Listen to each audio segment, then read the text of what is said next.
All right, at 5:01, we are streaming live on YouTube. This is the January 18th meeting of the Finance Committee, and I'm calling us to order.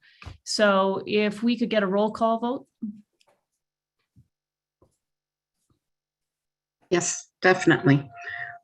Councillor Villarreal. Present. Councillor Cassett. Here. Councillor Lindell. I'm here. Councillor Rivera. Here. And Councillor Romero Worth. I am also here. Thank you. Thank you. We will move to approval of the agenda. Are there changes to the agenda from staff? No changes, Madam Chair. Any changes from the committee? And if there are no changes, is there a motion? Move to approve. Second. We got a nose finish on both of those. Let's try it again. Who wants to approve? Because I don't know who it was. All right, Councillor Villarreal, did you move to approve? Yes. And Councillor Lindell, you'll do the second, and we will take a roll call vote on approval of the agenda. Thank you. Councillor Villarreal. Yes. Councillor Cassett. Yes. Councillor Lindell. Yes. Councillor Rivera. Yes. And Councillor Romero Worth. Yes. All right, from there we go to approval of the minutes of the Finance Committee meeting from January 3rd of 2022. Are there changes from the committee or changes from staff? No changes, Move to Madam Chair. approve. Second. We have a motion from Councillor Lindell, a second by Councilwoman Villarreal, and if we could get a roll call vote on approval of the January 3rd Finance Committee meeting minutes. Councillor Villarreal. Yes. Councillor Cassett. Yes. Councillor Lindell. Yes. Councillor Rivera. Yes. And Councillor Romero Worth. Yes. Thank you. All right. Let's see. I think I skipped over approval of the consent agenda. Whoops. Are there items the committee would, well, first of all, are there changes to the consent agenda from staff? No changes, Madam Chair. Terrific. So if there are no changes, what items would the committee like to hear this evening? Councilwoman Villarreal. Thank you, Madam Chair. I'd like to pull B as in boy, E, F as in Frank, G, and H. Okay. Councilor Lindell. Just one additional item, D. All right. And Councilor Cassett. It's been covered. Thank you. Terrific. All right. Is there anything left on the agenda on the consent? Can I have a motion to approve the consent agenda as amended? So moved. Second. And can we get a roll call on approval of the consent agenda as amended? Yes, Councillor Villarreal. Yes. Councillor Cassett. Yes. Councillor Lindell. Yes. Councillor Rivera. Yes. Councillor Romero Worth. Yes. All right. So I think we've taken care of now of all the business. We will go to item 6, presentations. The first presentation we have scheduled tonight is the FY21 audit status update. And we have Finance Director Mary McCoy with us. Mary, are you ready? Yes. Thank you, Madam Chair. I'm going to share my screen, or actually before I share my screen, I'm going to do a bit of intros. That way we can see everyone that's joining us for our audit update this evening on our screens. I'd like to take this opportunity to introduce a few new faces, or if they're not new faces, faces in a different role. Tonight we have joining as part of our city staff Alexis Lotero is our Assistant Finance Director, and new to our staff, Ricky Bejarano, who's joining us as our Chief Accounting Officer. We also have with us, I'm just going through the boxes, Andy Hopkins is our Budget Officer. We also have Melanie Sharp as our Payroll Manager. She's also new to our team, joined us within the last 6 months. Very glad to have her on our team. Fran Dunaway as our Chief Procurement Officer is joining us today as well. Hi, Fran. And Bradley Flitch as our Planning and Investment Officer. Also joining us today as one of our newest contractors is Stephanie Woodruff with Pinion Ventures. She was formerly part of the city's independent audit committee and has now joined our team as the audit coordinator. And her company, Pinion Ventures, will also be doing the assessment of our audit process. Today on our call for the audit update is Tom Friend and Rochelle Alcon as well. They are joining us from RADW, which is one of the 4 firms that we have hired to assist us with the FY21 close process. So thank you. Director McCoy, I'm sorry to interrupt you. And if I just want to welcome our new city manager, John Blair, as well. I just noticed I had to go to page 2 to see his picture. I'll try to move him over to page 1. But anyway, just wanted to welcome him to the committee tonight. Thank you. Thank you for joining us. I'm going to share my screen so we can go over PowerPoint, which has also been posted and emailed to the members of the Finance Committee and posted on our PrimeGov website.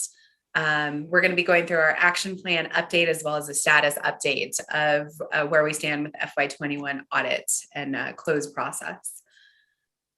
As we have updated you in the past, we have identified the 5 steps on this page 3 of the PowerPoint as critical steps to take to be able to complete our FY21 audit by the March 30 or trial balance by the March 31st deadline that we have set up, and also the June 30th submission date to the state auditor's office. It's also very important for us to take these steps to be able to have an on-time and clean audit in FY22 as well. So we'll go ahead and walk you through each one of these different steps in the subsequent slides. One of the first and foremost parts of our action plan is to continue to fill critical positions in our finance department, which we have a 40% vacancy rate, and across all city departments, which have a 20% vacancy rate, to continue to build our capacity to manage our financial functions across all city departments. So we're pleased to provide an update that we've hired the Chief Accounting Officer, Ricky Bejarano, who joins us today, as well as an accounting manager, an accounting supervisor, an accounting financial analyst, a senior procurement analyst, and a procurement manager. With these positions, we've drastically reduced our vacancy rate from the 42% that we reported that we had through the first half of fiscal year 22. At the last Finance Committee meeting, one of the counselors did request to see our turnover rates and our attrition rates. So HR has provided the table that's on slide 4. The updates for the entirety of fiscal year 21 as well as fiscal year 22 from July to December. Our average vacancy rate, including all unfunded positions in 21 was 33%, and we've jumped to 42% in FY22.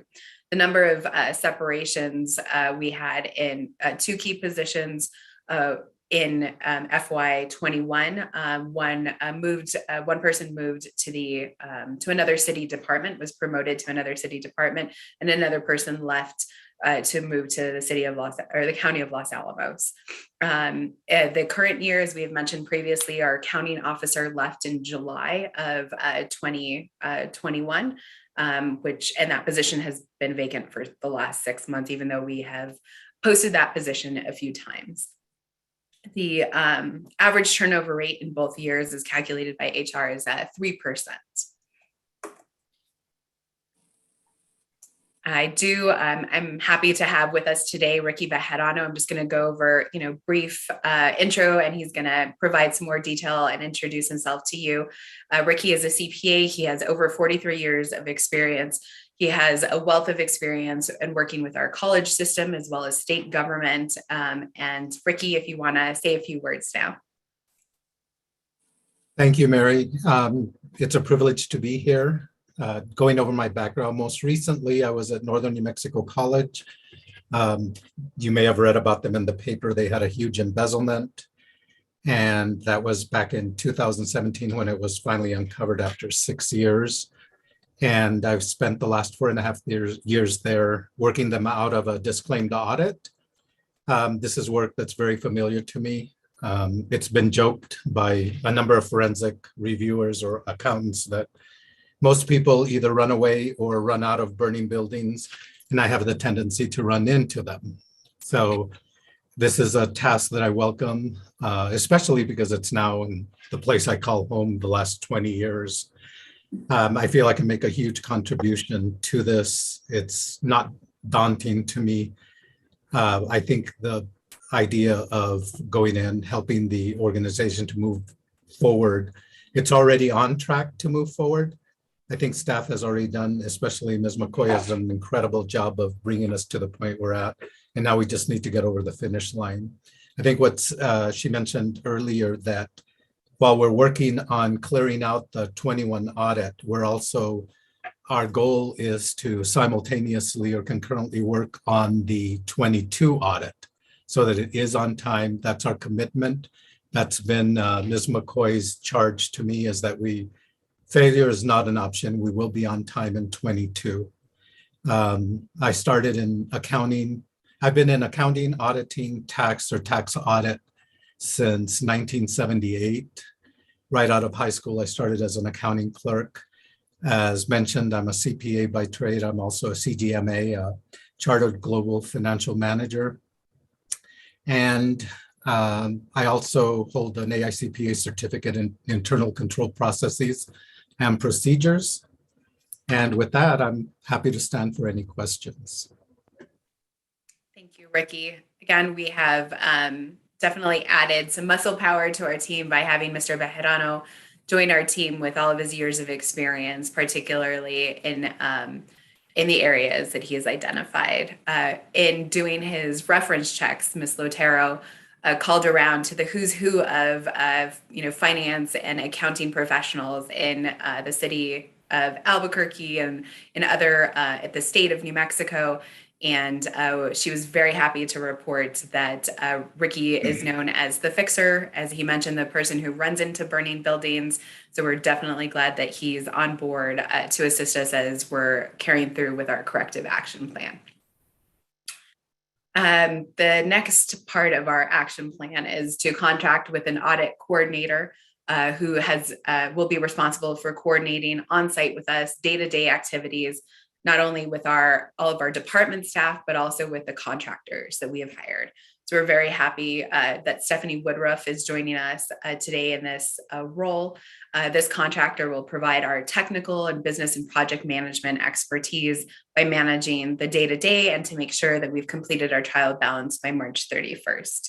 So I'm going to turn it over to Stephanie. Just after doing a brief intro, she has over 35 years of experience in the private and public sector, and she's most recently served for the last 3 years as the chair of our audit committee. So she does have a familiarity with our organization, so she's able to hit the ground running. Stephanie, would you like to say a few words? Yep, excellent. Thank you, Director McCoy, Madam Chair. It's great to be here, you guys. As part of the staff, instead of the outside independent audit director. And actually it's a privilege to be here. I feel very confident in what our plan that you'll see here that we're going to present. Not only, addressing really the challenges that we have today, but also as Ricky laid out, really laying down a foundation, what I call a framework for success going forward. So as many of you who know me, I have with the 35 years of experience, not only in the public sector as the prior chair here in Santa Fe, but also I had headed up this function at the city of Minneapolis, and then also in various consulting roles across Deloitte, Resources Connection, and started my career at Cargill Incorporated in internal audit. So I have a pretty good perspective in terms of not only audit, internal audit, external audit, but also just the ability to step back and look at business processes and structural issues. And that's really what what the city really is facing.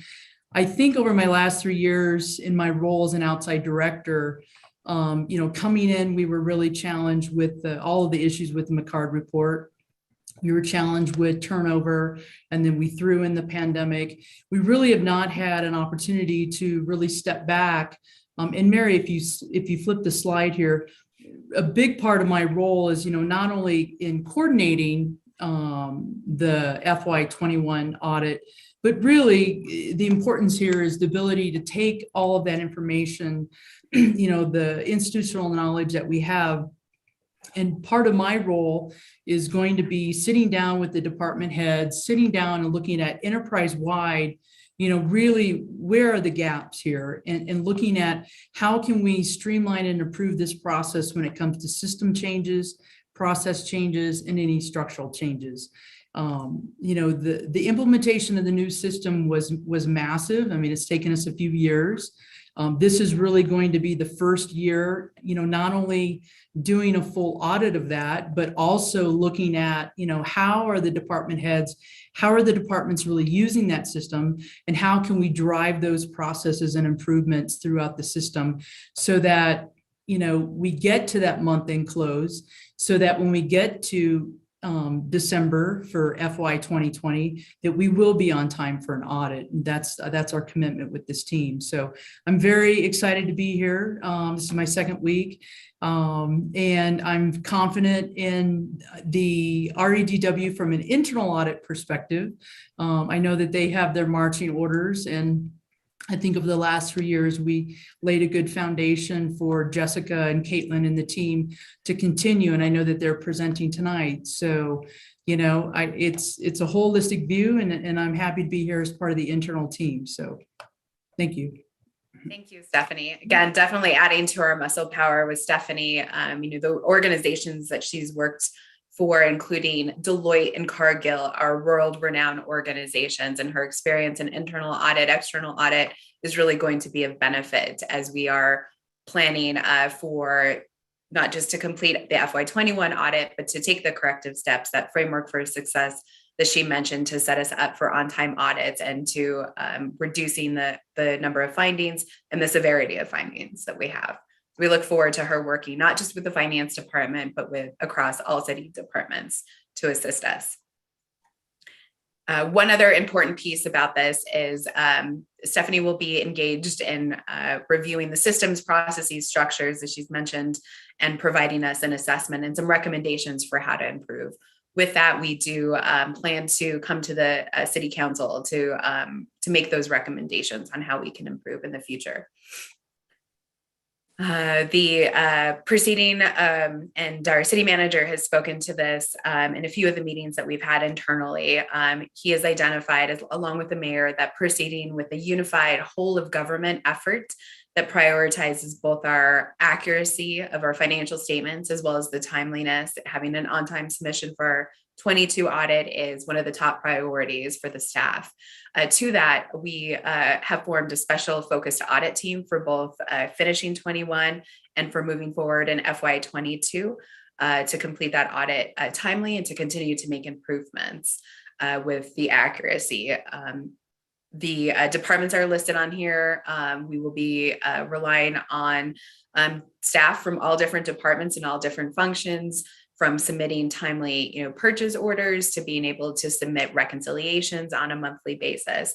Really, the core of the work here is something that we reviewed on the 3rd of January with the Finance Committee. The goal is to have a month-end close process, which will be led by our Chief Accounting Officer, Mr. Bejarano, moving forward. That will require all of city staff to be able to, from the most basic of functions, meeting timely deadlines of submitting invoices by a particular day every month, to the more complicated financial analysis in reconciling transactions, for example, in the over 30,000 customer accounts for our 4 different utility funds, which are enterprise funds. So this various different levels of participation and analysis will be required from all of our city departments. So we're very glad that our team is taking a whole of government effort to prioritize these tasks. Just want to highlight over the next few slides some of the organizational, administrative, and accounting tasks that have been completed, and then review with you at the end what the next steps are for us on the FY21 audit, and then open it up for some questions. So here we've issued the RFP for the audit preparation services, which is the role that Tom and Rochelle from RADW join us today with. That we've signed the contracts for not just RADW, but for 3 other firms.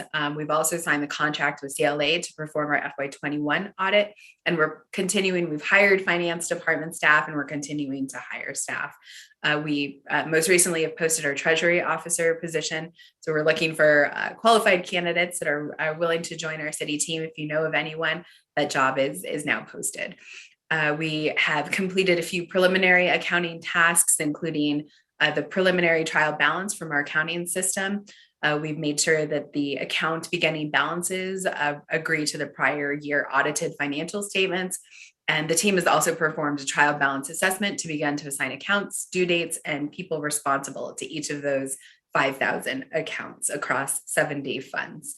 So those reconciliations and the analysis for all those funds is underway. I'm going to turn it over to Tom Friend, joining us from RADW, to review the progress that has been made in each of several different areas. Hey, thank you, Mary. Good evening, everybody. So, like Mary just said, we did a trial balance assessment, going through each of the accounts and determining, if it's been reconciled, and if it's not reconciled, who's going to do it and by when, and that type of thing. And the team has been keeping a detailed list of each of those assignments, and we get together multiple times a week to go over the status, how we're tracking and whatnot. And so very productive meetings. So like Mary said, we got 5,000 accounts, 70 funds, so it's a big project. But this team with Mary and Stephanie, Ricky, Rochelle, and the other CPA firms, we're up to the task, and we're going to get it done. So status on cash, we all the 7 of 7 of the city's cash accounts have been started. For payroll, about 90% has been completed for the payroll accounts. Operating and bank is about 36% or so. So we're tracking well.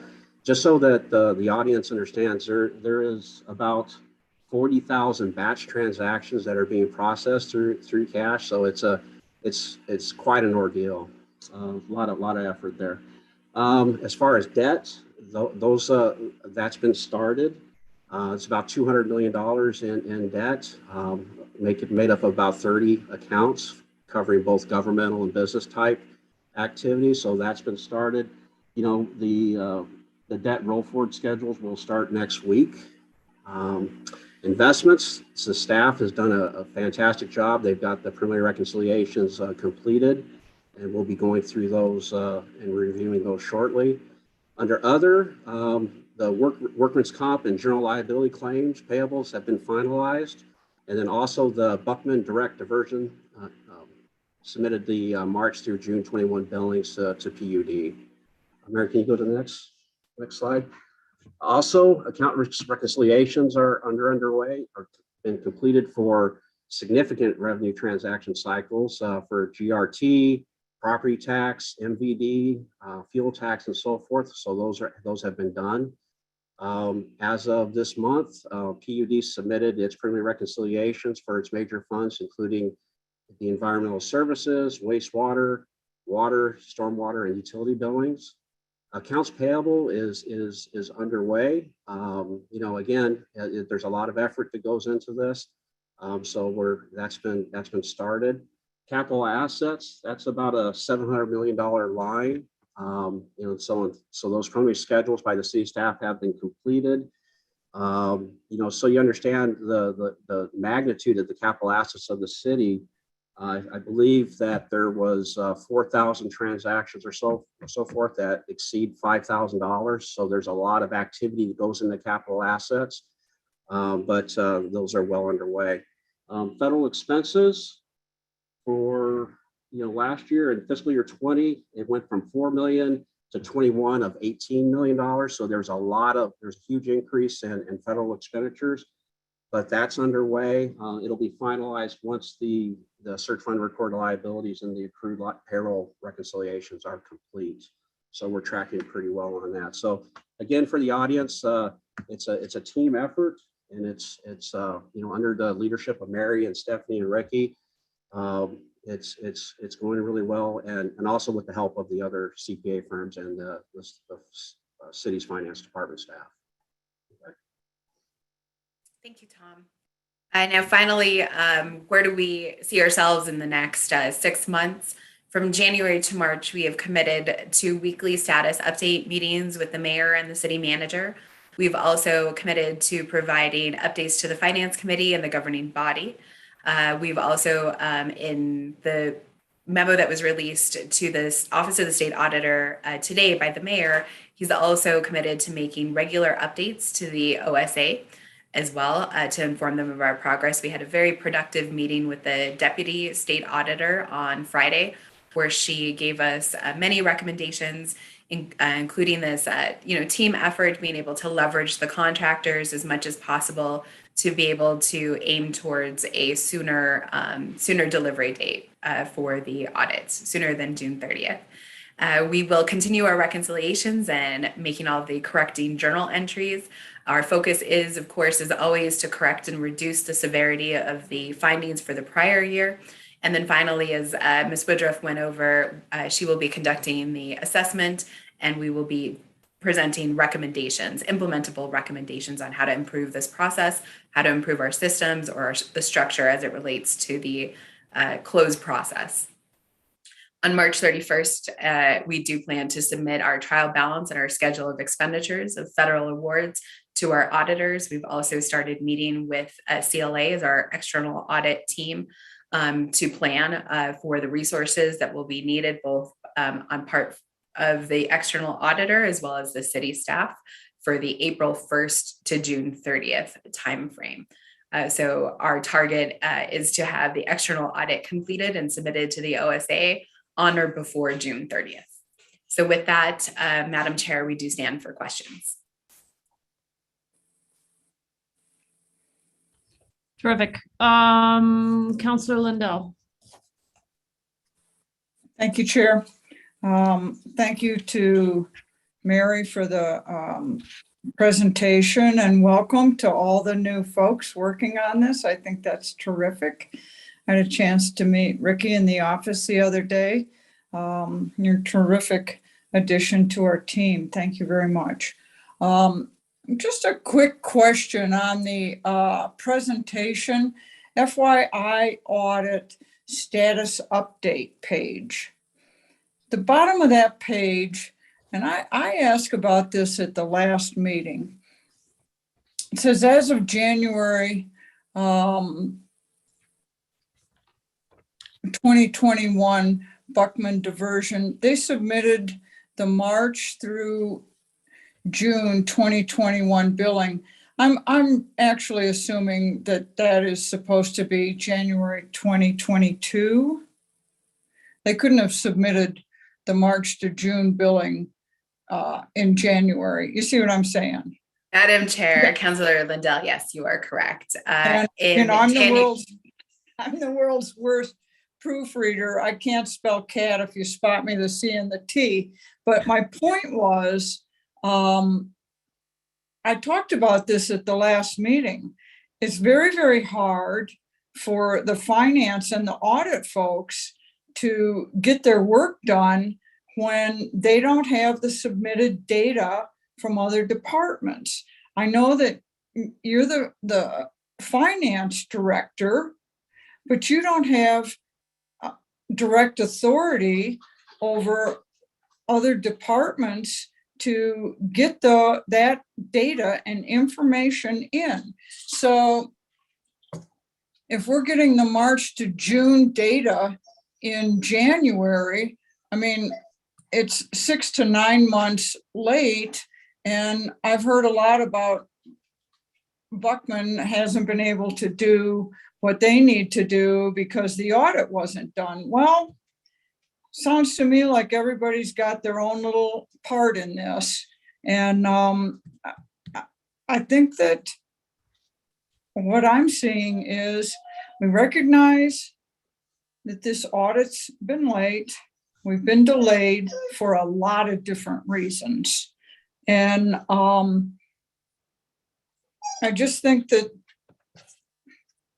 you've been gracious in not talking specifically about what some of those reasons are. Because I know that as the finance director, you don't have the authority to tell people, I gotta have this Friday. That's not how it works. I know that.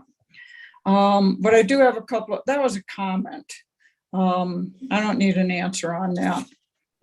What I would like to know though is are the labor shortages across, it's been across all industries. Has it been similar in financing and accounting?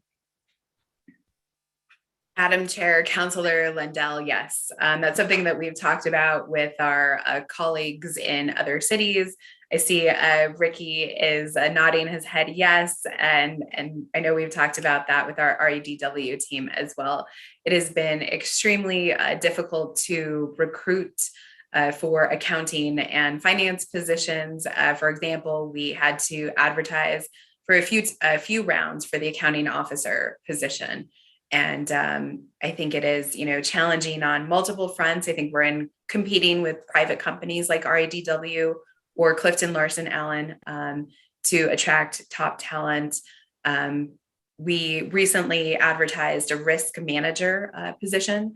That risk manager, I believe the base salary is close to $80,000 with the city of Santa Fe. We had an extremely qualified candidate, someone who had just received his law degree and was looking to sit for the bar.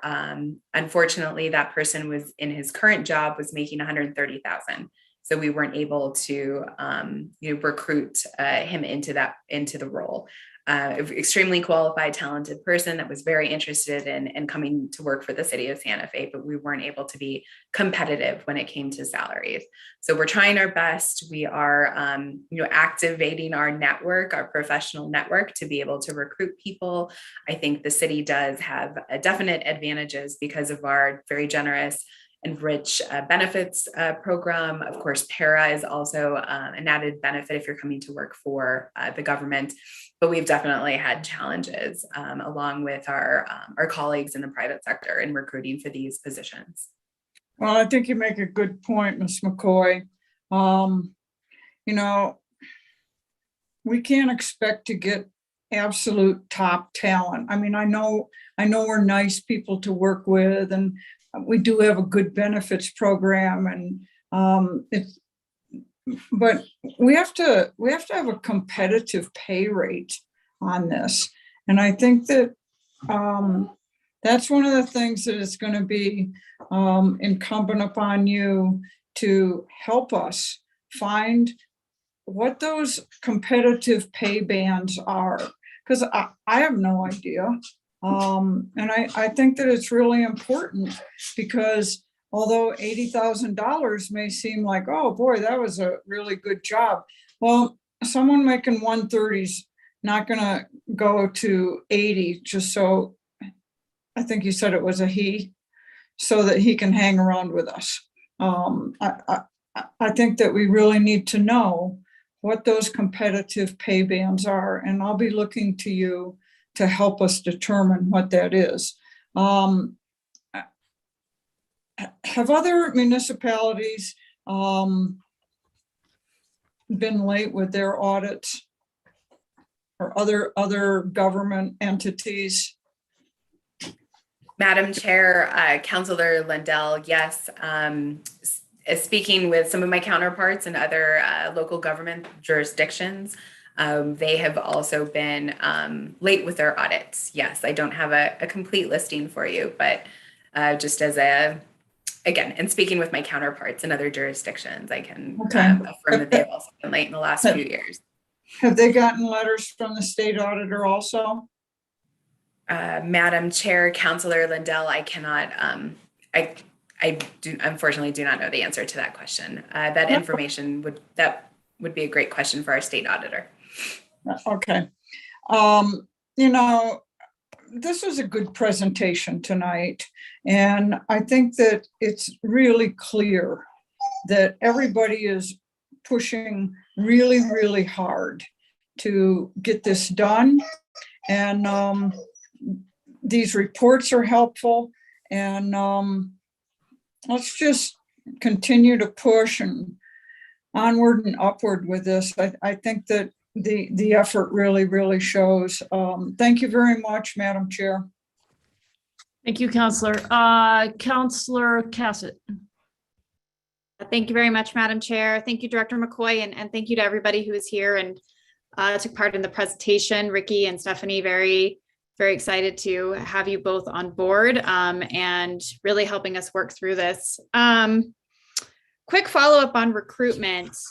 We funded a class and comp study. I don't see Bernadette on the Zoom tonight, but does anybody have an update on whether or not that class and comp study is going to be ready for us in time for budget season?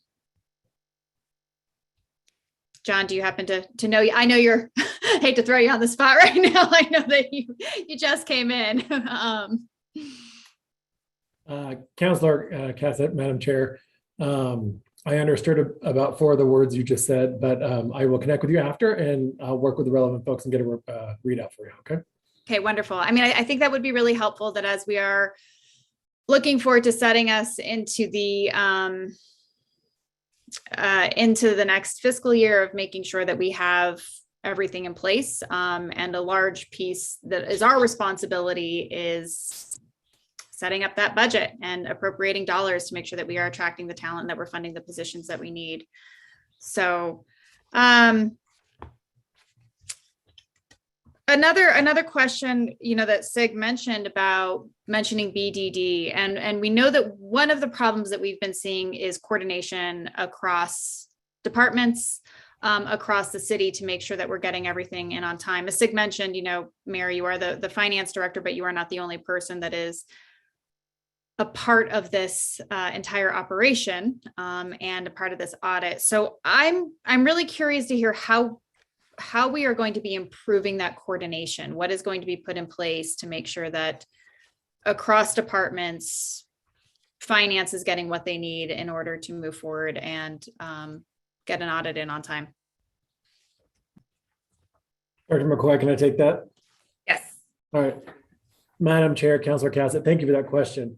Yeah, there is really a tremendous opportunity here for us to really improve the way that that's working. And, I, as a caveat, want to say we have such an extraordinary team of folks, both on the finance team, adding in Stephanie, adding in Ricky, people working in other departments.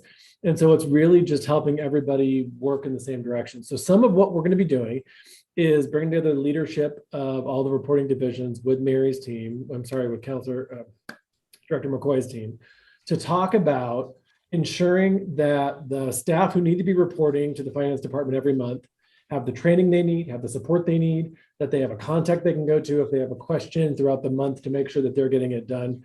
And that the finance department is able to provide that to everybody else.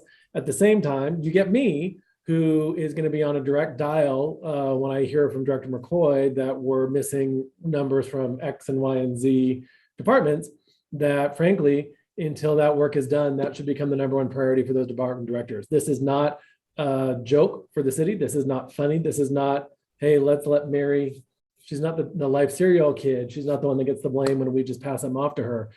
Everyone will be held accountable. So I think Director McCoy mentioned earlier, we'll be starting weekly meetings this week with Director McCoy and the audit team. And as part of that, it's going to be who's performing and who's not, and we're going to address it now. And so that's some of the accountability that we're going to be providing right out of the gate to ensure that we are going as fast as possible. Thank you, John. I really appreciate that. And I appreciate hearing that you are taking this seriously and really going to be pushing this forward and making sure that all hands are on deck. But it does make me question, one of the things that I've mentioned numerous times is how understaffed we are across the board. And so we've mentioned a 40% vacancy rate in finance, and I believe citywide, what are we at, 20%? And that's an average citywide. And so you might not have the answer for this, but again, this is something that I really want to make sure we have our finger on, is that as departments are looking at what they need to do, what they have to submit in order to make sure that we are meeting these monthly check-ins, and that we're getting the audit in on time, do they have the staff that they need? And again, where that really is going to become crucial is when it comes to setting the budget and making sure that we are funding any positions that are unfunded.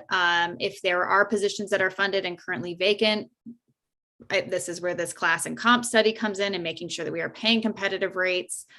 And how do we ensure that departments have the support that they need on the ground in order to really meet these deadlines? Because we can tell people that you have to meet the deadlines, but we also know that if we don't give them the support that they need, if they don't have the resources they need, if they don't have the staff that they need, we either risk burning people out because they're working overtime, sloppy work that's going to be incorrect and just has to go back to be done again. And then we are going to be late again. So I don't know if you have the answer for that now in terms of how we're determining the support that's needed across the city, not just in finance, to get this done. If you do, I'd love to hear it. And if not, again, this is something that I really want to make sure that we are assessing and that comes forward with budget hearings. Thank you, Madam Chair, Councilor Cassett. I'll let Director McCoy speak directly to the vacancies within finance. What I can tell you citywide is we are going to look at every tool in the toolbox. I will initially say to you, just from my experience recently in state government, is with regard to finance staff, things are tough all over. I mean, most departments in state government are looking for finance staff. They're looking for ASD directors and CFOs. I mean, it is hard times right now. And so that's not to justify that our audit's not done. It's just to say we're in good company with others who are also looking. That being said, we're going to look at every tool in the toolbox. Do we need temps? Do we need, can we do a rapid hire event focused on finance department? What will work really to get people in the door? As part of that as well, I think, one of the broader contexts beyond just the audit that I think we'll be facing the work that I do with Mayor Weber and the council and the team is, I don't know that we necessarily need more people working in city government, but maybe we need to reassign how some of those folks are working. I'm also a big fan, frankly, of other duties as assigned. And so as I spoke with Director McCoy over the weekend, is there something I can do over the weekend? I failed to count the 5 correctly, so she's not sure I should be able to do anything around the audit, but what can we do to help? Can everybody do to make this go forward faster? And part of that, to your point about burnout, how can we provide some incentives to staff? How can we make sure that we're celebrating, every time we get 5% closer to being done, what do we do to make sure there's some sort of a celebration? How do we not have this be just the drudgery of time to make the donuts? And so we're going to look at every tool in the toolbox to boost staff morale, make sure we get this done, get people in the door, you name it, we're going to do it. And I'll defer to Director McCoy about the finance department itself. Thank you. Madam Chair, Councilor, thank you for the question. I think what's gone very far to be able to recruit folks into these positions is kind of a twofold process. Being able to work with our amazing HR team to reassess the positions, to determine if they are at the right, pay range, at the right scale, to be able to recruit, right? So when we've gone out to advertise for a position a few times and we're not able to recruit, qualified folks, we need to take a look at the position, and our HR team has been there to assist us every single time. And I know we're going to continue to do that as we move forward. Most recently in December, the governing body did approve the hiring bonuses and the retention bonuses, retention and hiring incentives. So we're very grateful for that. I think that does go a long way to helping recruit staff in, that it does provide us a competitive edge. But it also goes a long way to showing our staff, gratitude and appreciation for the work that they have done when we have 60% of our staff trying to do the responsibilities of 100% of our responsibilities. That being said, I do want to reiterate what Manager Blair said about training. I think this is something that we talked about with our accounting staff today in terms of training or involvement for CPEs or other continuing education courses that are available through different associations. here in New Mexico, being able to provide those opportunities to our staff.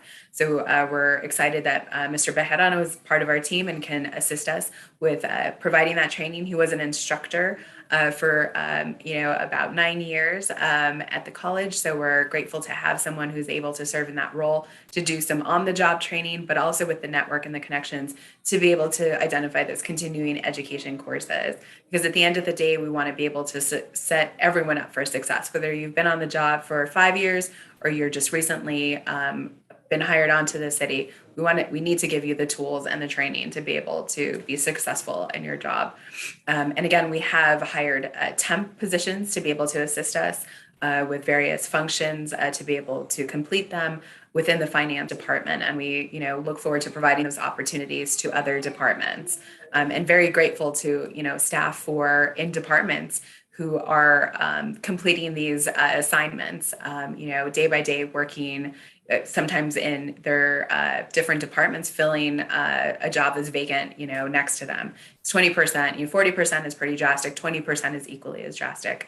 You're always having to cover, the front desk or answer phones or, fill in. So we know this has been stressful for, the city as a whole. So we're grateful for City Manager Blair's approach to have this be, everyone on deck, everyone pitching in to be able to complete this on time. And then I do also want to go back to Ms. Woodruff's assessment. She's talked about reviewing our systems. That includes all of our various systems that we have. For example, one department could use our Tyler Munis financial system. They could use a different billing system and a third-party payment system. So they're having to reconcile across 3 different systems. So part of Ms. Woodruff's assessment is going to be reviewing all of our systems and telling us where we can make improvement. So one staff person isn't having to reconcile across 3 different systems. Also going to be reviewing the processes and our structure to make sure that we, as a city, are setting ourselves up for success in the future. So any changes that we have, we will be bringing forward those recommendations as part of our FY23 budget process to be able to act on those with a great sense of urgency. Wonderful. Thank you. I appreciate that. And I'm really, looking forward to hearing about the results of that assessment and the recommendations that come out of that. I think that at this point, as I believe Councilor Liddell stated, either just now or maybe earlier when I was speaking with you, but with the audit's late. We know the audit's late. We kind of don't need to harp on that anymore. What we need to do is how do we move forward to stop this cycle? And so I really appreciate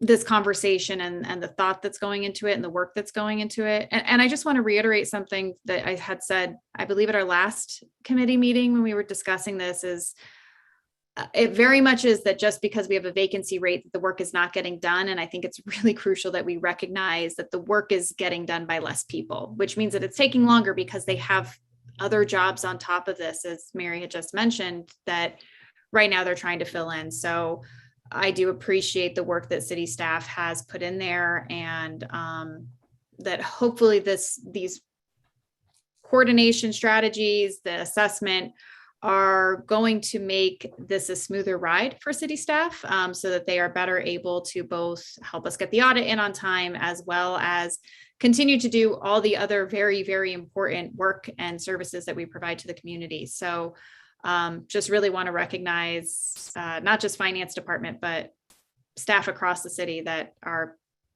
picking up in areas because there is that vacancy rate to really do the work. And we will do our best to get you the support that you need so we can move forward and get that audit in and on time next year. Thank you all. I don't think I have any further questions at this time. Thank you, Councilor. Councilwoman Villarreal. Thank you, Chairwoman Romero Worth, and thank you to staff for the presentation update.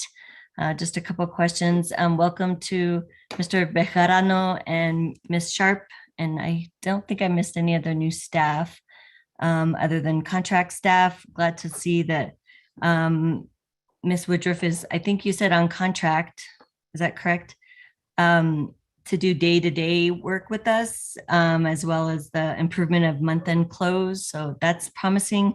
just want to make sure, is it common practice to hire a former audit committee member as a contractor? I just want to make sure we don't have any conflict of interest. Madam Chair, Counselor, thank you for that question. I can go ahead and follow up with our city attorney. What I can tell you about the procurement was I developed a scope for both the audit coordination activities as well as the assessment activities. And we have worked with several different contractors over the past 3.5 years that I've been in this position. And I have emailed that scope of work to several of our contractors and did receive different quotes back for these services. And after a review, we did select Pinion Ventures, which is Ms. Woodruff's firm. Okay, thank you. I feel like we should check on that. And I also want to say that Ms. Woodruff also has the expertise of the inside perspectives with that audit experience, but I just want to make sure we're good on that end. And then just want to follow up. So the state auditor letter went out and they had requested an updated timeline from us. So from our initial dates, have any of those initial dates to complete the fiscal year audit, have those been modified as a result of our progress that we've made so far? Madam Chair, Councilor Villarreal, if I can take that question. First of all, nice to see you. Thank you for the question. So we made a decision ultimately that we didn't want to pick a new date out of thin air. It seemed as if to me it would have been disingenuous on our part to just say, ta-da, we have a new date. And that frankly, I would regret to be in a place that we picked a number out of thin air and then blew past that, and then not only we're late, but like we're triple dog late, and like I didn't want to create unnecessary drama.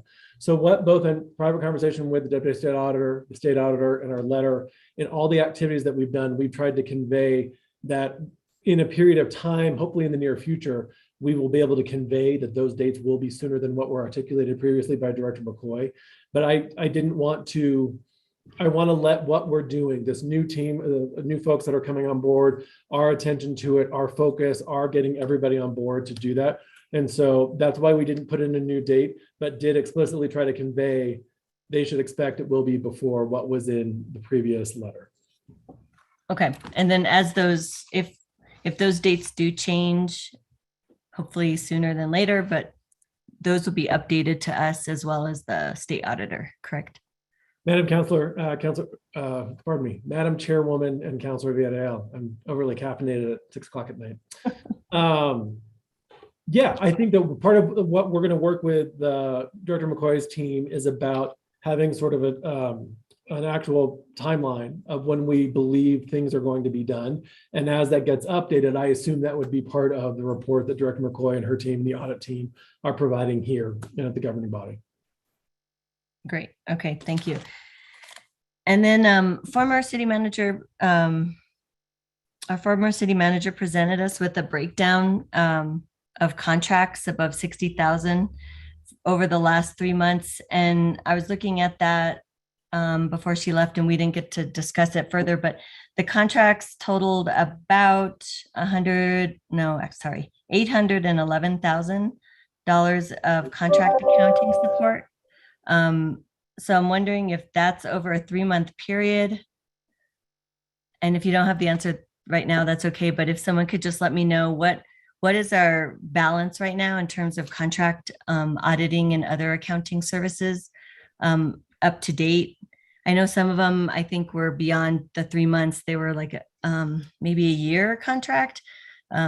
So if you could provide that with us, just so we know what the running balance is of what we're spending for contract services.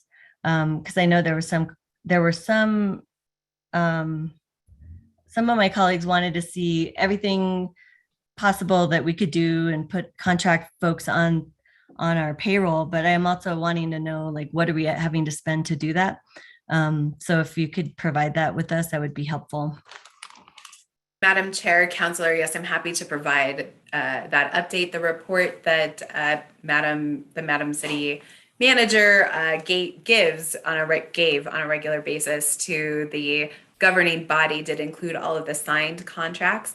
So those were the contracts that were signed in that period, but the term of the contract is likely to go out further than those 3 months. So I would imagine that contracts that you are referring to do include services, for example, that RADW or any of our other contract firms that we've referenced. We did complete those contracts, as I mentioned earlier, in the fourth quarter of the calendar year. But we can go ahead and provide you the updates on how much has been spent and what we, and I believe I've had this discussion with the chairwoman as well, if there's any additional resources that we do need to allocate in order to be able to complete the FY21 audit and make significant improvements. Great. Yeah, I figured they were longer as well. I just wanted to see what that looks like for us so that we know that we're aware of what costs entail to get this done, not just the time and labor of our own staff, but also of the contract staff. So thank you. And then the other question I had was about grants. If we are at risk of losing any funding from state appropriations or grants or even federal grants as a result of our late audit? Madam Chair, Councilor Villarreal, I am not aware. I've not been made aware by any of our federal or state agencies that we are at risk of losing any grants. If that, as soon as I am made aware, I would notify the city manager, and we would present that information to the governing body. Their DFA has requested that when it relates to capital outlay projects, they have requested updates on the status of the capital outlay projects. In addition, I am signing the grant documentation that we submit. I am essentially a third level of review before it goes to DFA or any of the other state agencies. So they asked us to do that just to make sure that there is multiple levels of review in the documentation. Our request for reimbursement that's going to DFA or any of the other state agencies. And so I've been doing that as well. And we're happy to comply with any other requirements or any other reporting that either the federal agencies or our state agencies need on a more regular basis than an annual basis, which is what our audit is. Okay. Maybe it would be best just to check in with our department, with our various departments for the city manager to look into that. I did hear there is some possibility of some grants that were compromised because there wasn't an audit available, and just want to make sure that we don't miss out on funding opportunities, and we provide, like you said, Director McCoy, any documentation they need to get those through. And then last, just also interested about the status of our class and comp. I'm glad that my colleague brought that up. I think all of us would like to know about that and how it will fit into the budget process. And I think that's it. Thank you. Okay. I have a couple of questions. So Director McCoy, just really very succinctly remind us what our financial position is as a city. Our audit has been late, but we did have an unqualified audit and we have very strong bond ratings. What else would you add to that? Yes, so we had a clean, unmodified opinion.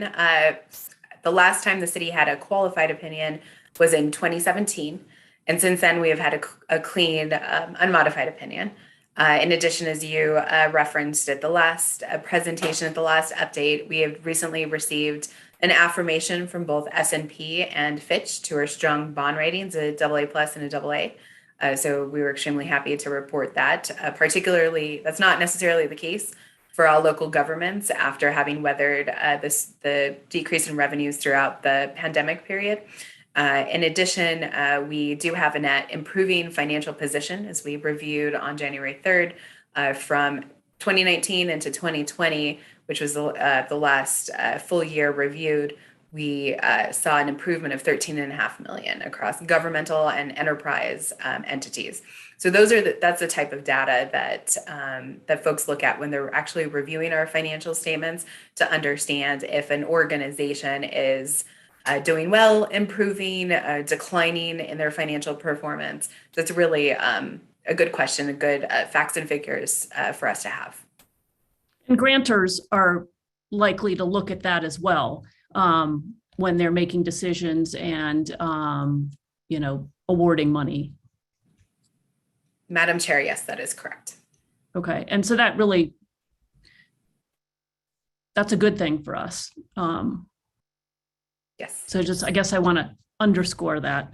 I also, am thrilled to see what I would consider the circling of the wagons, right? I think everyone is taking this very seriously, and we are conveying at every level the seriousness with which we are moving forward. We've got plans, we've got oversight by this committee where the audit by law falls for oversight. We're bringing on new people. We're reviewing, as you've said, we're reviewing our processes. Where do we need to be making changes? We're reviewing our structure. Where do we need to be making changes? And, really giving this a thorough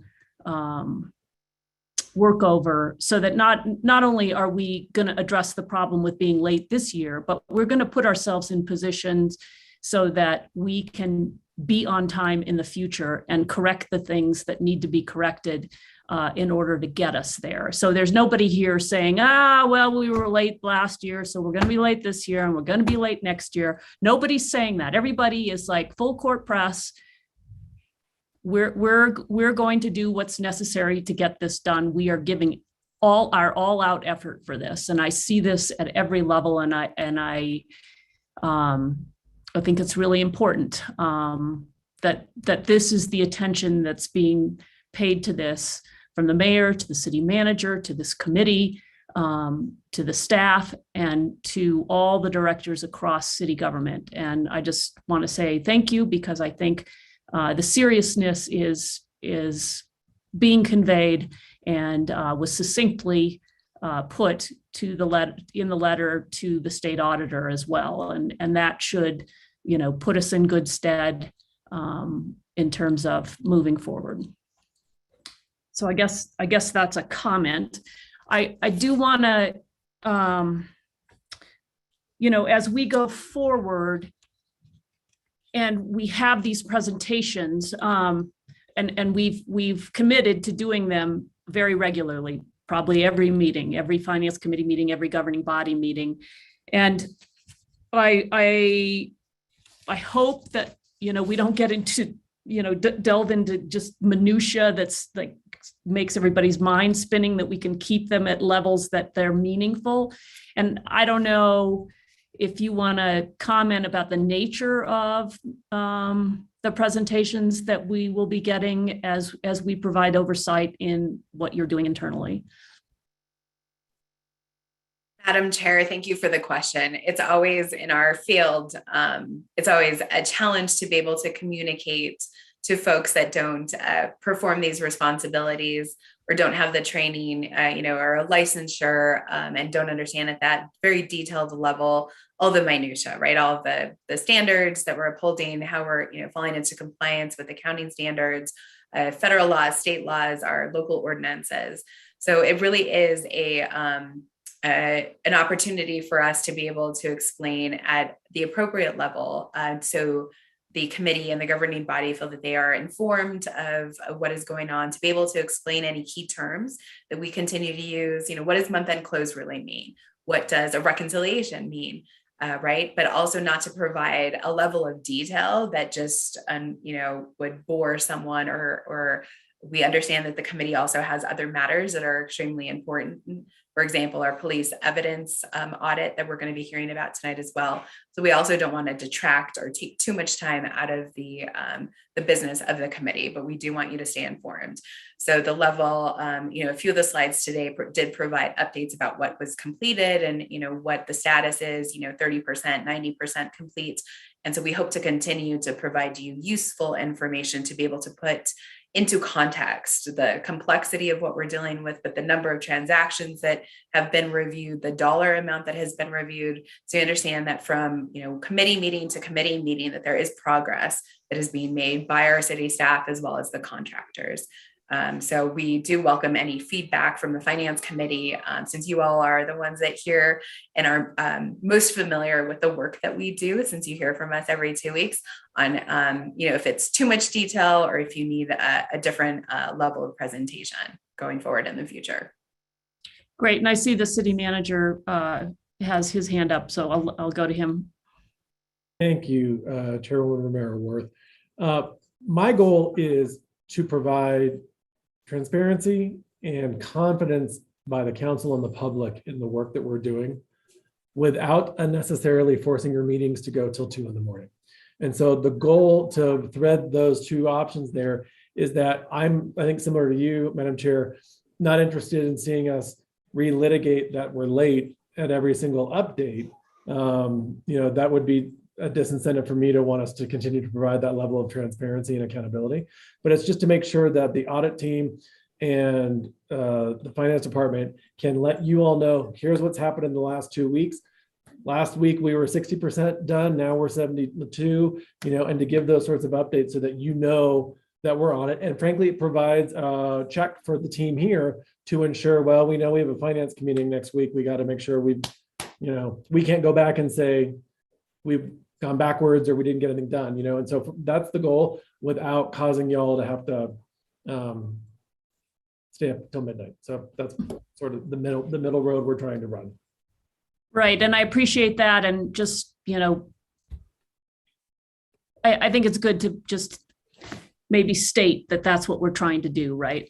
And also, I think it's really important, to your point, that we as the members of the finance committee and, the counselors on the governing body have the ability to articulate as we get asked questions about, where is the city in its corrective action? Where is the city in getting back on track? Is the city's financial house in order? And, where are we in making sure that we deliver an on-time audit? And so just being able to talk to us in a way where we can then turn around and explain it to the larger community. So I just think that's super important. I guess I have said this. I do like, that there are that we're attacking this at multiple levels, that we are attacking this at across the city and with those that we are fiscal agents for, and that we're going to be accountable to those who we act as fiscal agents for, but that also there are things that they need to be doing for us in order for us to carry out our responsibilities. So I think it's really important that we are transparent there too, about the fact that this is a partnership, a two-way street. We can't do our side if we don't get what we need from those who we are fiscal agents to. So I appreciate the information there. And I think, the people that we have brought on are certainly very experienced, high level of professionalism, high level of qualifications to be helping us as we move forward with this process. So really, congratulations again for bringing on some incredible people. And I look forward to hearing from them and having them part of the team. And I want to welcome you and just again, really happy that we're circling the wagons on this process. Councilor Rivera has raised his hand. I'll go to him. Councilor Rivera. Thank you, Madam Chair. Sorry, I don't really have a question, just a comment. I know the press is on. I don't want anyone to think that I don't care about the audit itself. What I do, I had a lengthy conversation with our new city manager, Mr. Blair, and I'm confident that he's going to address it. And the proof is in the pudding, so I'll let him do his work. I am interested in the same question that Councilwoman Villarreal had with being able to have a contract and serve on the audit committee at the same time. So I am interested in what the city attorney has to say about that.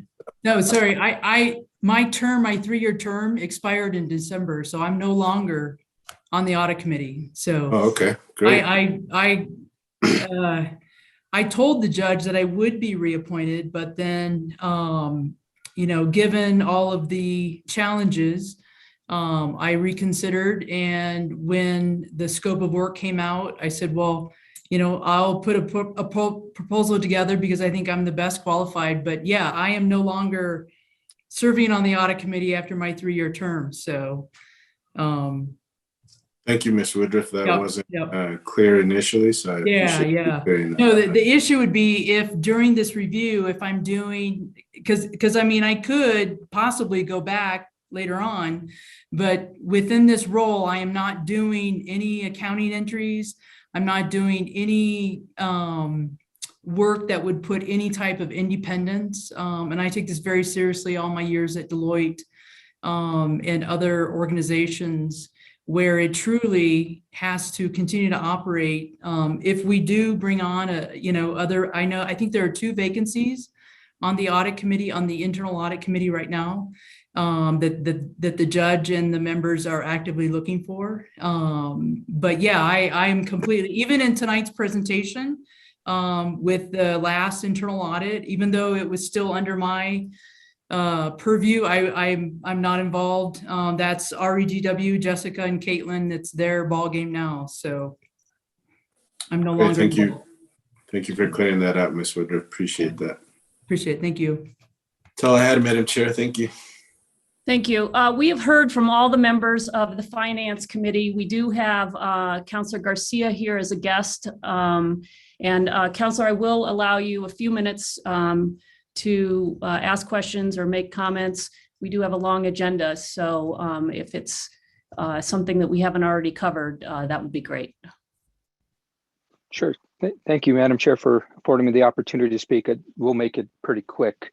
I as well want to echo the sentiments by my colleagues in regards to welcoming the new city staff and the other team members that are going to help us get this year's audit in order. I think it's much needed. So thank you all for agreeing to come on board and help us.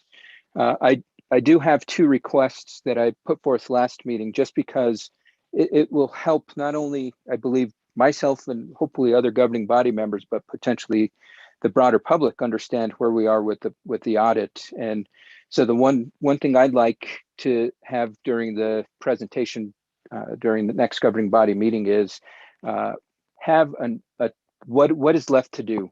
I know that we've been given lists of what's been accomplished, but I'd also like to fully understand the scope of work, that what needs to get done to have us cross that finish line. With that, I also would like to ask if we can get an update on the attrition rates from the finance department from 2017 forward. That's from when the McCard report came out. I think that'll help us understand what challenges we're seeing in regards to, I know that we mentioned the class and comp study. And if ultimately, raising wages is what we need to do to bring on some quality team members. So I think that information is critical as well.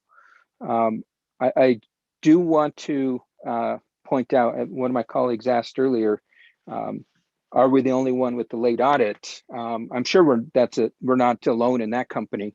But when we look at the historical trend, If 3 consecutive audits, I mean, that company pool is probably dwindled pretty small. And when you look at, 4 of the last 5, that's probably a very unique pool. And those are pools that I don't want us in or continue to be in. And so we shouldn't look at it as in the sense of, are we alone? Are we the only ones alone this year? Let's look at the broader picture in the sense of where have we been over the last 5 to 6 years, and let's focus on that. Then, if you want to look at that manner and say we're working to get out of that pool, and we're going to become the best. We're going to become the ideal poster child from we were at the bottom, now we're at the top, and this is how we got there. So I again just want to thank everybody for willing to help out. I'm surprised that we're using terms such as circle the wagons now. I mean, this is a process that should have had the wagon circled from the beginning.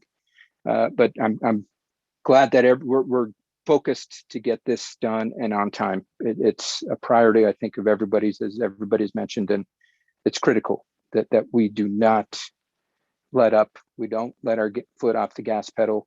We get this year's audit in, even though it's going to be late, but we focus on getting 22 on time. Thank you, Madam Chair. Thank you, Counselor. With that, we're going to move on. I think we've covered this subject pretty thoroughly for this evening. Again, thank everybody for being here. Thank you for the work you're doing and for the strategies you're employing to get us moving forward in a good way. So appreciate it. With that, we're going to go to another audit. This one on the police evidence room, and I'm not sure. My agenda doesn't say who's going to be presenting exactly, so wave at me. Madam Chair. Okay. Madam Chair, we have our internal audit team from REGW joining us today, Jessica Bundy and Caitlin Gutierrez. So we'll go ahead and turn it over to them. We also have police department staff joining us as well. Thank you, and I'm sorry to interrupt. Councilor Garcia, if you could take your hand down, that'd be much appreciated. All right, go ahead. Okay, thank you all for having us this evening. My name is Jessica Bundy. I'm the engagement principal with REDW, the outsourced internal auditors. And I have Caitlin Gutierrez here with me as well to present the internal audit over the police evidence room. Just a real quick recap here. When we're talking about the internal audit, the goals and objectives, really what we do is we gain an understanding of various processes, really focusing on the risks, inefficiencies, and the problem areas. We want to make sure that all of our testing is identified based on those areas that could have potential problems that aren't working well. So that's what we kind of focus our efforts on, develop our audit plan, and from those tests that we do, we come up with recommendations, areas where the controls can be strengthened, areas where maybe best practices could be implemented. We work really closely with the department to develop management responses, and then we're here now to present the results of that audit. Jessica, just a request. Can you do a full screen page? We can see 2 slides. We can see. Can you see the little? Okay, thank you. Oh, Caitlin, you shouldn't have let me do this. Oh, instant regret. I know. Oh, well, that's not helpful. I have not. Sharing. Flip how you shared it. Yeah, it's sharing the presentation. I know. Okay. Sorry, guys. We're much better at internal auditing than technology. No worries. I am. And then you want to do full screen here so that we can't see your slides. Full screen.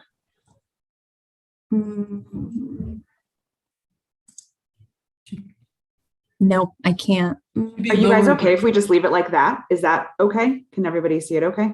Actually, lower right. There you go. Oh, you're almost on it. Am I?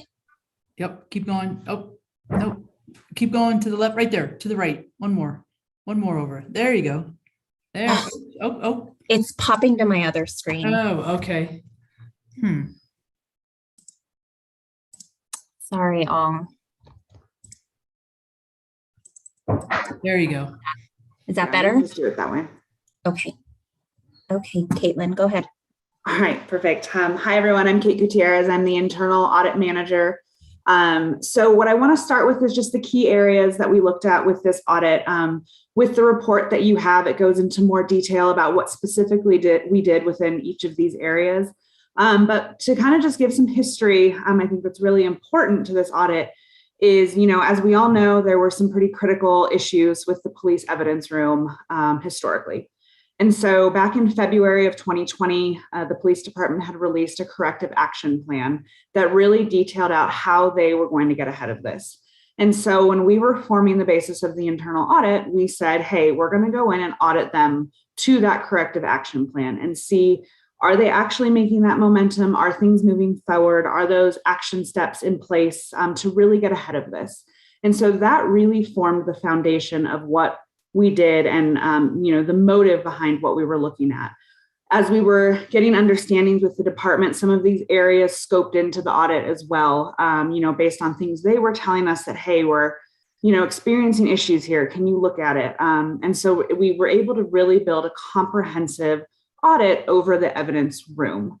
What I would first off like to say before I head into the observations that we did find is that they have made significant improvements for the better with that action plan. We didn't find any areas where they had completely ignored it, where they weren't making any momentum. They've got the right people in the right places moving this forward. So even though there were observations in a few areas, I would say that they've been enormously successful in curbing the issues that they've faced in the past. So I do want to lead with that. Jess, do you want to head to the next slide? As I go, into high level detail, because you guys do have the reports with the significant detail, please stop me at any time with questions. But the first area that we found was evidence management policies and procedures. So here, the police department, they have 2 policies surrounding evidence and property management. What we found here, they were outdated. They didn't outline the policies, procedures, best practices, et cetera, to manage the evidence unit in accordance with IAPE standards, which is the body that provides the accreditation. And one of the department's goals is to get accredited by that body. So we had recommended policy revisions to bring them up to date, ensure the standards were infused. As far as management's response here, what they had mentioned was that there were a few things that needed to happen before these policies could get put in place. Those were staffing increases as well as training for the evidence technicians and their supervisors to make sure that they were up to date with what those IAPE standards were and the most recent standards in place. Those have both occurred. So the department has now shifted their focus to updating those PMPs with help from the IAPE. They've also obtained model policies from other state agencies who were accredited to assist with that implementation. And that completion is planned for the end of fiscal 22, so here in June. And I will say it sounds like they have great controls in place to make sure that they're tracking this, monitoring it, so that they are on track for a successful implementation. Next area was the packaging and property manuals. So here we found, again, no policies and procedures were in place over how to package evidence. As a result of that, several instances were mentioned where narcotics, hypodermic needles hadn't been packaged properly, and it was putting the evidence techs at risk. So our recommendation was that development of a packaging manual be put in place and then distributed to everyone that's part of this process. Management's response here is that they have completed videos on how to package evidence, and it's available for reference in all evidence processing locations and offices. They've also instituted a right of refusal. So if it's not packed correctly, the evidence tech can kick it back and say they're not going to deal with it until it is packaged properly. So it's giving them that voice to not put themselves at risk unnecessarily. When that also occurs, it is escalated up the chain of command as appropriate. So if disciplinary measures need to take place, they can. They are anticipating a packaging manual being developed and implemented by end of fiscal year 22, so on track with the other policy manuals as well. And then they lastly have standardized all their evidence packaging across the department for ease. Once people kind of get used to one thing, it's standardized now and making things a little easier. Next area was chain of custody. So in this one, we found some instances where chain of custody issues where items were indicated as being checked out to one area when they were actually located somewhere else. And so what we also found here was when the officers were submitting those movement requests, there was no centralized email in place. So it's going to individual evidence tech emails. So when we were trying to find that information, it became very burdensome because people were having to go through their individual emails as opposed to one centralized location. So our recommendation here was, again, implementation of a chain of custody policy. If you're noticing the trend here, lots of policy documentation, and then training over that process as well. As far as management's response here, is they are dealing, and I think this is important to note, with a conversion from their old evidence system, AS400, into the new evidence on queue system. And while the evidence on queue system is absolutely amazing, there are challenges to getting that old data into the new system. And so they have been kind of dealing with that, which has presented some issues with chain of custody as they're working through that data and getting an input. So they, as far as what they've done, they are creating new intake locations where items are scanned in until they go to their final locations. Officers are now required to scan and attach return receipts. If it's not provided, the chain of command is notified. The evidence on queue system has removed the need for a centralized email, as everybody is notified when something is moving. And then as far as training to the evidence techs on the handling and chain of custody, they wholeheartedly concurred with that, and they are adding that to the biennium training with the process of building that out onto the training calendar for 2022. So that is that one. Next one was an annual comprehensive review. So this is required by the current evidence policy that is in place, that there should be an annual audit of property held by the agency. We found in this case that no annual audits have been performed over that to ensure property is accounted for. So a recommendation there was to do that. Management's response here. Again, I'm going to speak to the transfer of data from AS400 to the evidence on queue. Is really what they're trying to accomplish is making sure that those data validation procedures are in place and that evidence that is going in is correct. There are some challenges and limitations, and to anybody from the police department that is here, please feel free to chime in here. There are some limitations, to how the evidence was tracked in AS400 to how it is tracked in evidence on queue. And that's taking some time to get that through and processed. The other thing is that they're trying to get rid of evidence that they don't need anymore. So it's not just taking up space in the system. They're working with the district attorney's office to try and get rid of that. But again, that is presenting some challenges in terms of, what they wanted to do was kind of a blanket disposal of saying, here's everything that can go away. The DA's office has advised against that. And so they're trying to collaborate with each other to figure out what's the best course of action moving forward, so that when all that evidence is in evidence on queue, they basically can hit a button, it runs the audit, and it becomes a very easy process for them to be able to accomplish. And again, at the end of the presentation, I encourage, they have a lot of information on this and can provide a lot more background as to what's going on. Next area is evidence ready for destruction. So here we had found some samples that were marked as ready to destroy, but they couldn't be found. Turns out it looks like they had been destroyed, but not updated that they were destroyed.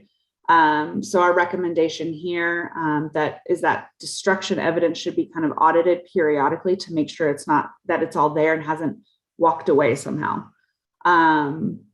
They have since, management's response here is that they have created those locations for items ready for destruction. They've implemented a regular schedule of time for destruction, and then they are doing a scanned audit of each location to make sure that all those items are accounted for. So those were our observations. As you can see, even though the observation was there with the management response, tons of positive momentum in getting what we found cleared up and done with. So any questions?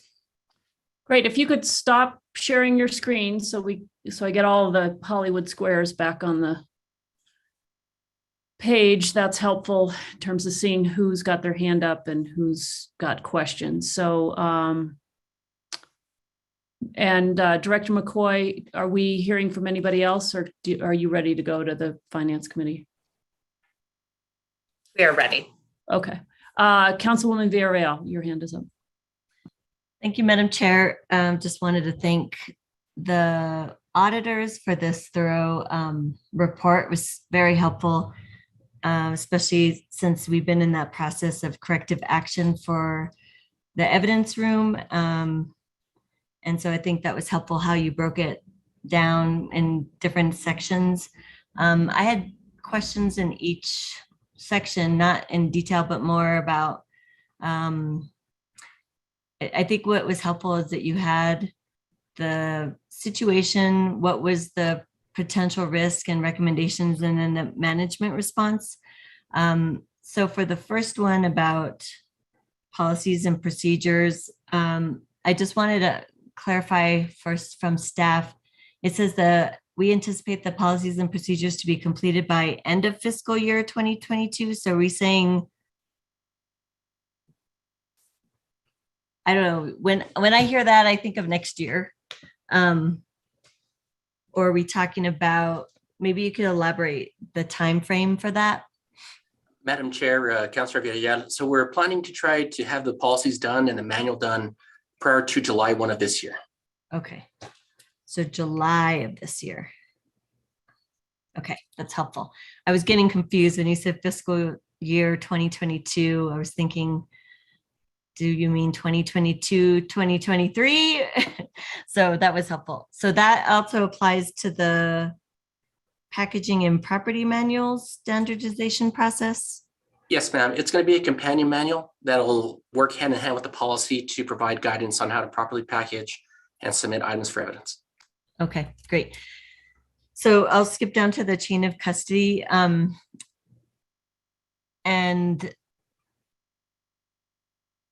the recommendation was about a centralized email address so that it should be set up. And then the response was there's no need for an email because we use the evidence on queue system. And I just wanted to make sure the auditors, did you know about the evidence on queue system? And that's what you were evaluating in terms of tracking evidence?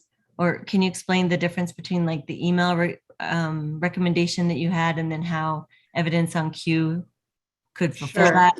If you could say. So, ultimately we tested the process at that time that fieldwork was performed. And at that current moment, that is how those emails are being done. And so as the department, we gave the observation and moved forward with that, the department was able to kind of evaluate, and that evidence on queue provides that functionality. So it was easy to shift to that, newer process. And so that's kind of why there's kind of that timing difference per se.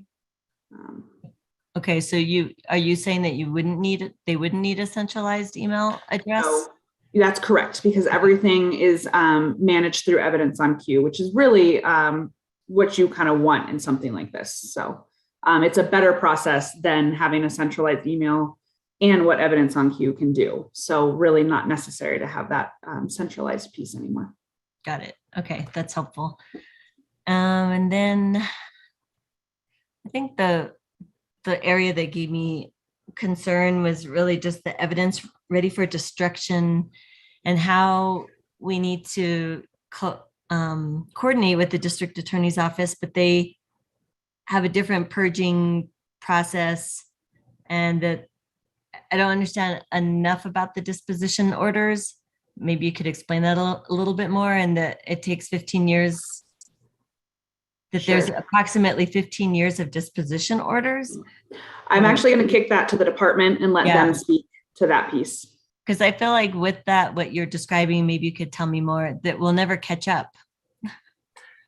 Councilor Villarreal, and that's a good point that you raised. So with the dispositions right now, we're pretty much behind the curve on this. We're trying to play catch up because many items that we have in our custody are eligible for disposal or destruction. The challenge that we have right now is there's disposition orders over several administrations with the DA's office. And for them, they're willing to take account for the ones that they have now that they issued the disposition order for.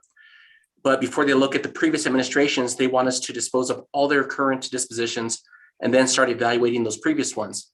Now, with some of these dispositions, they are past the statute of limitations and we can't move forward with these cases even if we would like to. So there's a great deal of room there for us to offload that excess inventory. But the name of the game is we have to stay caught up on these processes. If we fall behind, you end up in the situation that we ended up in. And again, we're continuing to work with the district attorney's office to continue to address this challenge. So how can we resolve this? Because I feel like this will continue on, and I guess I'm wondering if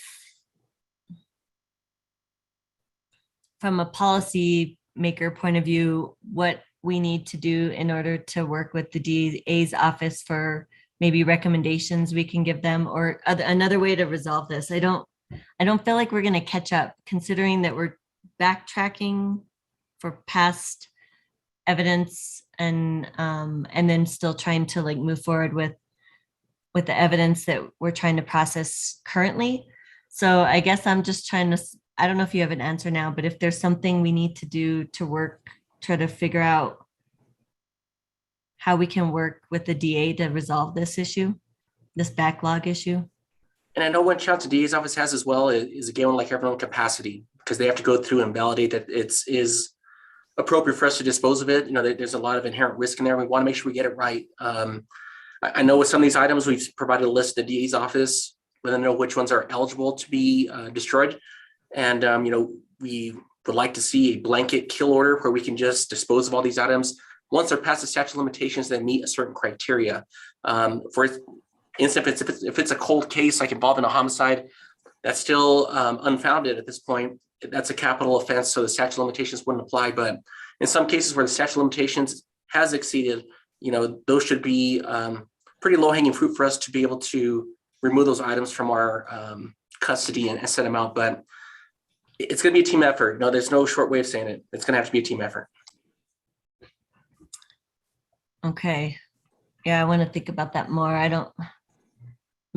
also want to make sure that we are keeping obviously what we need to by law, and what would be helpful for district attorney is just that I have concern that we won't be able to catch up, and then that we'll always be following behind. Sorry, Madam Chair and Councilwoman Villarreal, just jump in as well. We're also working with our own internal legal department for those cases where the case has been adjudicated and or we're beyond the statute of limitations to do anything with the crime itself anyway. So those are the ones that we can handle internally. It's more likely than not, we're not going to be able to get a large blanket purge order from the DA's office. They're not comfortable with that. And they're not comfortable going beyond their own administration for disposition orders. But we're working with, they've been working with us for this whole process. Our legal department has been working with us. They've been great. So I think, again, we're going in the right direction. I think we have at least some of the things in place for these low-hanging cases. Again, the cases that have already been adjudicated and or the cases where even if we wanted to do something with it, the statute of limitations are passed. Okay. Thanks for that clarity. Let's see. So the auditing team talked about kind of your process of what you went through, what documentation you went through. I had a question. You listed progress reports that were from like October 2019 through July 2020. Who received those progress reports? Who are those progress reports for? Madam Chair, Councilor Villarreal, we presented those progress reports to our chain of command. And from my recollection, they're provided to city councilors, city managers, so they can see what the progress was. Once we stopped making a lot of the big changes and we kind of got into the portion where we're dealing with the inflated inventory, at that point they ceased. And but before that, we're giving progress reports on a regular basis. I believe it was once a month at that point, and then we went quarterly. Okay. I do remember some at the beginning, and then they dropped off, and then we hadn't really gotten any updates on this. So this was the audit update was helpful to kind of see where we're at and where we're going. Let's see, the other question I had. So for the auditing team, there was evidence tagging and logging, and it talked about how you selected so many cases well, in that case, 50 cases were selected from a total population of 2,296 that you essentially tested. So based on that test sample, what does that tell us about the remaining cases that weren't tested? Does that give you some kind of inkling, like based on what you found in those 50 cases, like how we may be doing for the rest of the cases that weren't tested? Sure. So that's how the sampling methodology works is, you take a sample based on, what we kind of deem as high, moderate, or low risk based on how the process stands, what controls are in place. And then we adjust our sample size based off of what we deemed that risk to be. And then essentially from those 50 cases, then we're able to kind of say, okay, within that 50, we found X amount that fell out, that didn't follow the process. And as we move through that process, if we start seeing a lot of issues, we may increase the sample size. Well, if we're seeing where it's really lining up and there's stronger controls than what we initially thought, we may decrease. So that can move depending. So from that 50, we felt that was representative of the total population to be able to kind of say, okay, yes, the controls are working, or no, they're not. And so that's kind of how that process works. So in those processes of making a select test sample, did you ever feel like in certain areas that you outlined that you had to actually add more samples because there were some concerns? I don't recall having to expand our sample sizes in any of the areas for this audit. But you would, if you felt like there was some kind of red flag, you would add more into the sample? Correct. And when we did select that specific sample, what we did was we tried to be representative of the whole population. So we tried to sample from homicide cases. We tried to sample from burglary. We got, I don't remember how many categories there were. It's been a minute. But we went ahead and made sure we selected from across the range as opposed to just selecting, misdemeanor cases. We wanted to make sure that that sample was representative of the different variation of evidence that could be present. Okay, thanks. Thanks for that clarity. And then further down, you had talked about, you were talking about the evidence disposition. And there's a worksheet you had talked about that needs to be filled out. So it made me think, is there still manual processes that our department has to follow, maybe through the DA that's occurring that delays us and that it prevents us from being efficient? I don't know if that makes sense, but, we're working with other, across departments, not just our own department. So Sure. I guess I'm just looking at the greater viewpoint of efficiencies with technology. If there's things that prevent us from being efficient, whether it's because it's an outside entity or just, I guess, Right. want to get your thoughts on that. I think there will always be pieces of this, hopefully fewer and fewer as technology progresses, especially with the implementation of the new evidence system. I think based on your comment with things being external, like the DA's office, things like that, there will always be pieces of this that have a more manual approach. But I think, the department is very committed to trying to find the most efficiencies as possible. And really reduce that burden of those manual processes. So, and I'm sure they may have additional input on this one, but or not, I don't know. And no, much like Caitlin mentioned, we're looking at efficiencies we can build through technology. So File IQ is one of the big ones, being able to have our room organized. The big challenge again is just trying to get everything moved over and migrated to the new system. With the implementation of the body-worn camera system, that also created efficiencies in there. Once we get the in-car camera situated and we're all on one system, it's going to make it really easy for us to just exist in one system. Much like Director McCoy mentioned earlier, some departments, they have to do 3 reconciliations over 3 different systems. We're looking for efficiencies to make sure that we minimize those silos we have to get data from. So those are things that we're looking at, but there always will remain some areas where we will need an actual human element to it. But we try to minimize those types of things because we want to minimize errors, much in the area of case numbers being, mistranscribed from one thing to another, like in a handwritten system. So we are looking at those opportunities when they do arise. And we've been very fortunate that our city leadership, many of you in this room have supported us in doing so. And, it's just with that growth we have to continue doing. As we identify challenges, we just have to see how we can best overcome them and continue to move forward. And I guess that leads me to the other question about, there was a request of potentially creating a new evidence room, that we would need to expand that and possibly have more staff. So is that is that the kind of request that you're considering in the near future? And I do agree with that space. It's extremely small. I've seen it before. I don't know how you all work in that space. So I'm just curious what your plans are to modify that, and if there's going to be a budget request for that soon. Councilor, I know one of our priorities right now is with our vehicle evidence lot, which is currently commingled with our fleet lot, which is something that we would prefer not to be in place.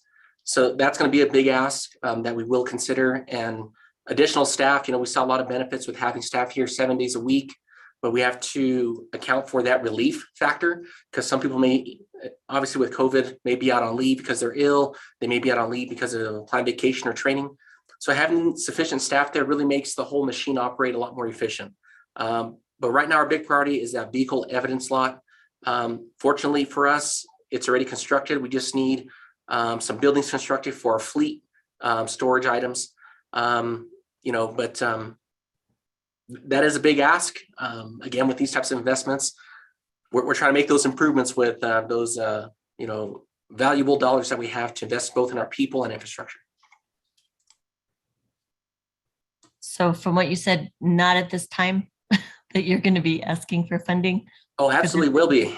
Yeah, we're going to need a building for our fleet so we can get our fleet vehicle out of the evidence lot. And then we'll also be needing additional staff for the evidence room. And we had the discussion today, Lieutenant Strahan and Supervisor Romero.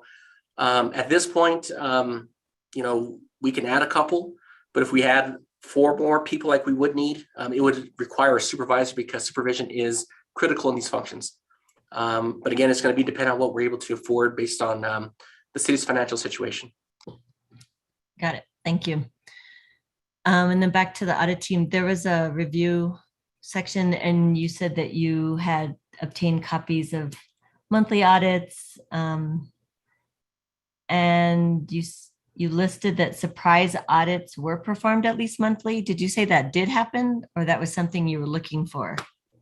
And I guess I'm curious if that occurred, surprise audits. We love surprises. I'm just kidding.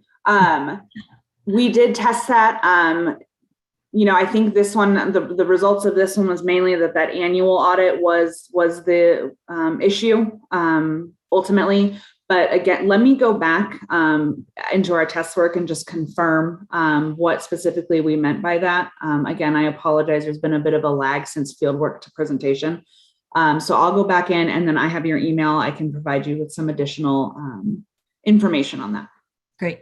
Okay. Thank you. I'll go ahead and yield the floor. Thank you all for the thorough presentation of your audit findings. So appreciate it. You're welcome. Counselor Lindell. Just a couple of very, very quick questions. We have a security camera system in place now so that we know who enters and exits. And yes? Yes, Okay. Counselor. Good. Do we have a sign in, sign out sheet now? Yes, Counselor. That's all. Which they made us do. So just that is working. That would be good. That was a little jaw dropping from the past, but we love progress. So thank you, Chair. And thank you for the very nice report from REDW. Thank you. Counselor Cassett.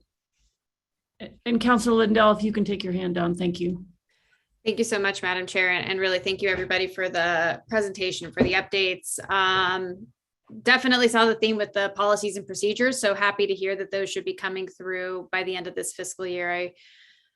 That should clear up hopefully some of these processes so everybody's on the same page. the one thing that really did catch my eye, because we've dealt with this in other departments, is the transitioning to the new system.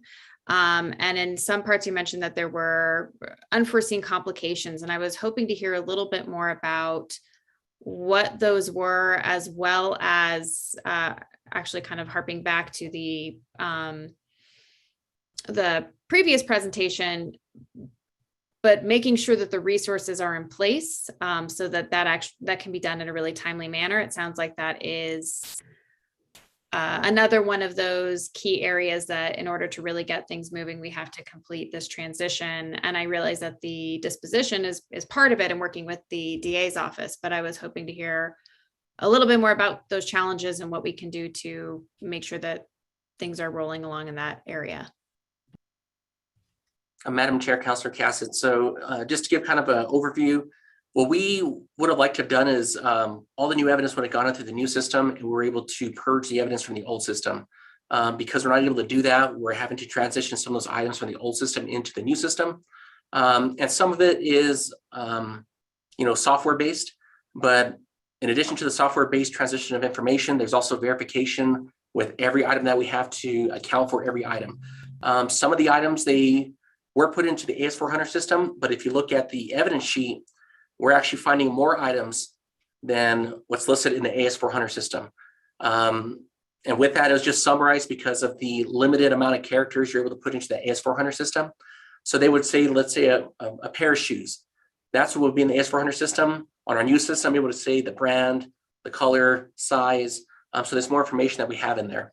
So as we go through each shelf by shelf transition to the new system, it's again, manual intensive work. We need to have staff on hand, and they're not only transitioning the information from the old system to the new, but they're also dealing with the influx of new property coming into the room. So they're burning at both ends of the candle. For us, we're trying to build these efficiencies in place, but it's going to take manpower to get this stuff done. So it takes a bit of time. If we had the blanket system to where we're able to purge the items, at that point, we can make those notations and continue on with that disposal. But since we have to put into the new system, it has to meet the criteria for the new system with all the detailed information so it's accurate.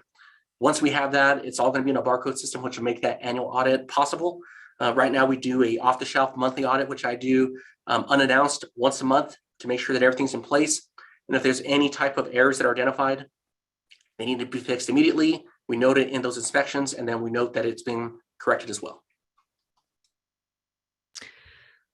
Thank you. That does sound like quite a heavy lift that you guys are having to undertake. We haven't had an update for a while. Part of this is, again, related to staffing. How have you guys been doing on staffing and hiring and recruitment and retention?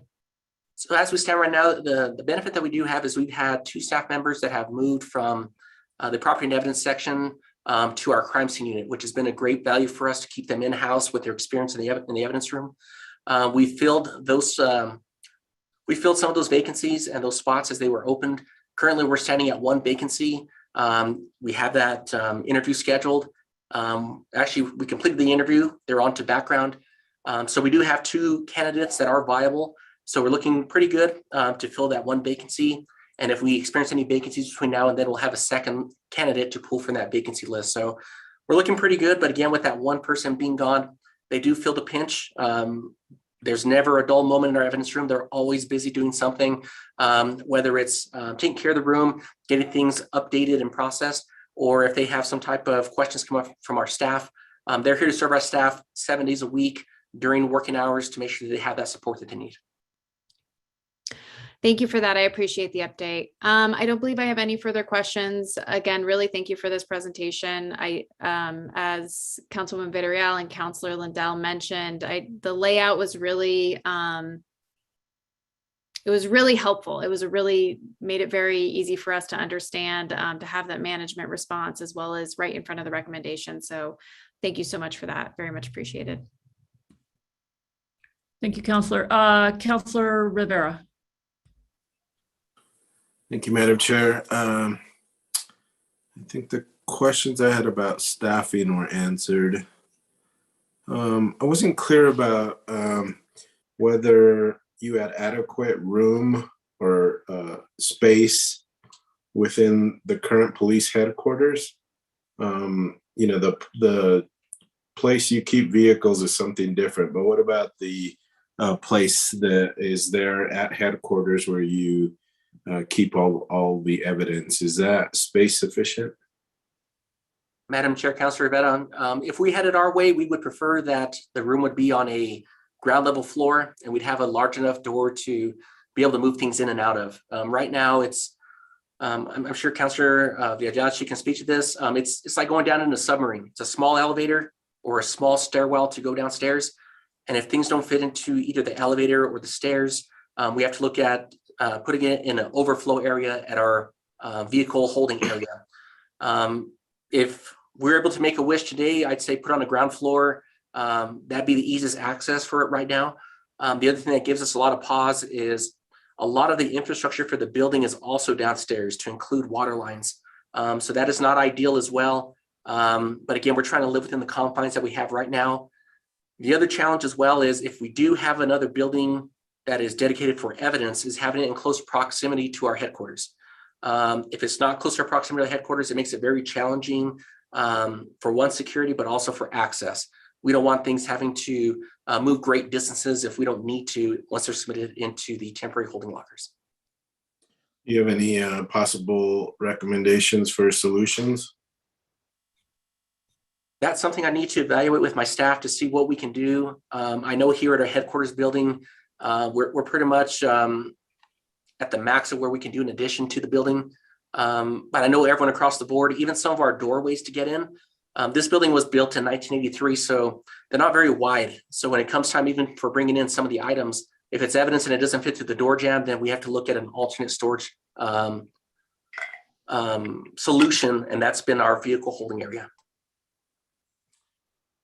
Ketty Corner to you guys were supposed to be the South Side Transit Center, and you guys were supposed to have space there for, I guess, additional staff, I guess. Would that free up some space if that were still to be considered, or is that not a viable solution? Councilor Veto, you bring up a very good recommendation. Knowing the outline, kind of the outlay of that building, there's one building or one room in particular that has no windows, that kind of thing. If we're able to kind of add on to that and double onto that building and push it out towards Camino Entrada, that might be an option. It's close enough in proximity, but we'd have to do some improvements for security cameras and that type of thing, shelving as well. But I know certainly for us, if we could put a garage door bay to be able to bring things in and out, make sure it's secured, that would be a pretty viable option. Okay, and then lastly, you've been using the system for a while. Have you guys identified any problems or deficiencies? And if so, have you fixed them or have plans to fix them? I'm going to ask Lieutenant Strand if he can provide any of his input on this, please. Yeah, so Counselor, we're very, very happy with the system. The company that we chose is very responsive to anything that we've identified as an issue. And the system is extremely customizable. And if I can't make the changes, I get on the phone or make a help ticket request, and it's usually fixed within a day or so. So we've actually added some functions that nobody in the entire country that's using this system have identified, like the firearms red flag. We're able to track that now. So they added that within just a couple of hours of us bringing that up. Nobody had thought about that. So we're very, very happy with the system, and we're very happy with the customer service we're getting. Okay, and then just looking long term, is this going to satisfy the needs of the department, the DA's office for, 10 years, 20 years? Do we have any way to know that, or are we just hoping for the best? Councilor Rivera, so based on what we're experiencing now at the DA's office and some of the processes we put into place, even some recommendations they provided to us when we do viewing of evidence prior to the case, everything seems to be working right now. But again, we do anticipate there may be some changes. So we're hoping with the system we have, it can evolve with those changes and we can have a long-term relationship. That's going to be ideal. Having to transition to a new system is very challenging in every form of it. But with the one we have right now, we feel confident that we'll be able to keep a long-term relationship with them, hopefully have all our data in there. And when they do provide us with an updated, whether it be software or system, we're hoping it's going to be with our File on Queue folks, because they've been great, like Lieutenant Strahan said, with customer service and even finding solutions to challenges that have come up. Very good. Thank you. Thank you, Madam Chair. Thank you, Counselor. I am struck by, in the chain of custody conversation in your report, how many times you were looking for something and it was there. So clearly there was, and you mentioned that there's no check back in process. And I guess it sort of goes to, and the recommendation is you need a diversion or chain of custody policy specific to the chain of custody problem. But then, you go scroll up and one of the overarching recommendations is that, there needs to be a policies and procedure for evidence management. And so it goes, I guess, to my question of prioritizing. How are you going to figure out what needs to happen first? And what are, and you're, saying by July 1st, you'll have all of the policies and procedures written. I mean, are there some shorter term actions? And I guess, just to tack on, I appreciate Councillor Cassett's conversation about staff. And of course, there is the budget process, but we have also been approving budget adjustment requests. And I don't know if there's, and you mentioned needing 4 staff positions to really be able to do the work, but, not being sure about what the revenue levels are. But could you bring on, say, 1 staff person now and start to really make a dent in some of this stuff? So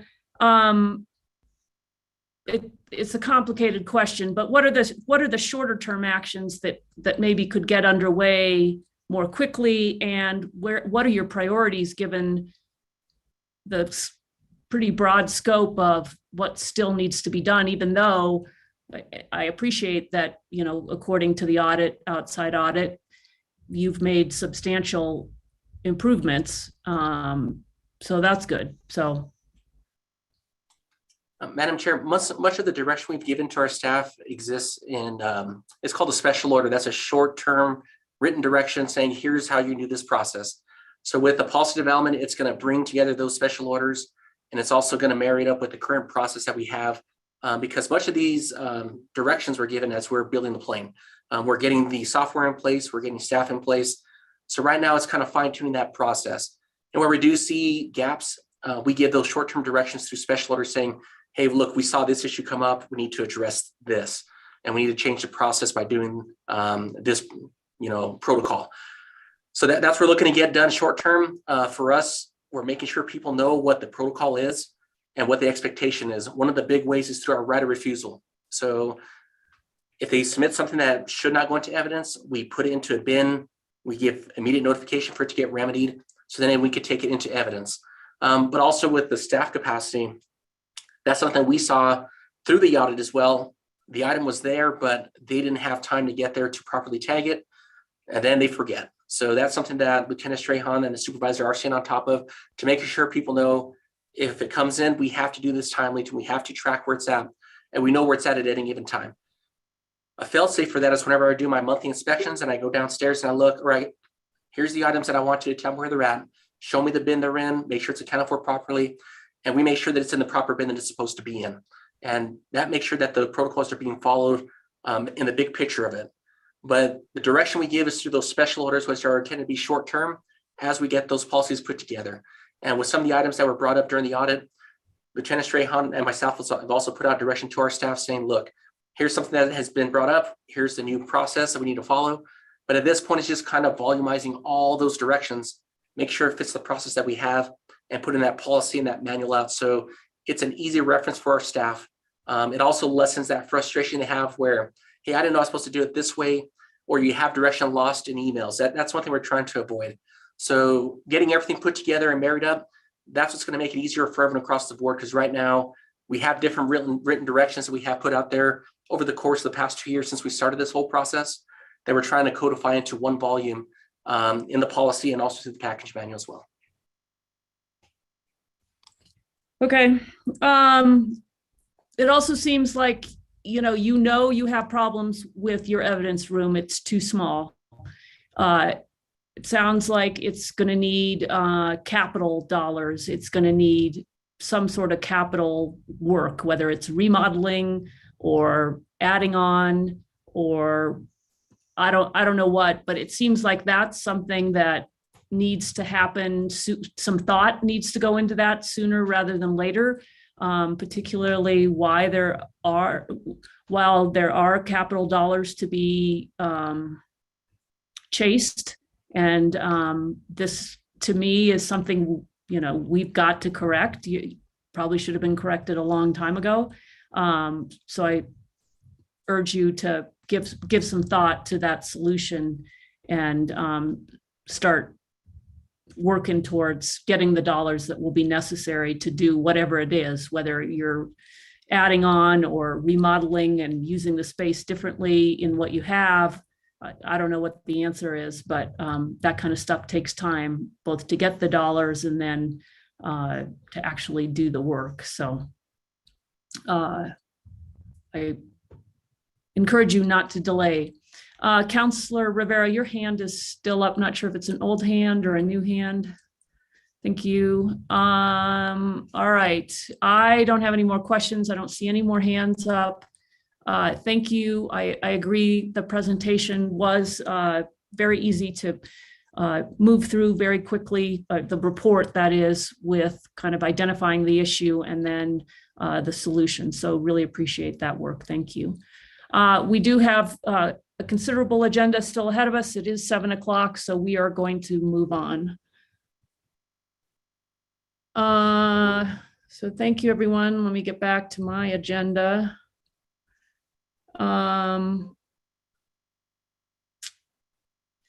We are on our consent items, and we will go first. All right, now I got to find my notes. To item B, I believe. Councillor Villarreal, you pulled this item. It is request to award bid number 2215B for Richards Ave East and Campo Conejo Master Meter Vaults. And then it goes on and says a bunch of other technical stuff, but that should at least put us on notice about what we're talking about. Councilwoman, do you want to? Yes, thank you, Madam Chair. So I think this project is very important. I guess we always bring up, some of us don't feel comfortable when we have one sole bidder. And so I guess I want to hear more about justifying contracting with one bidder that I was the only one that submitted something.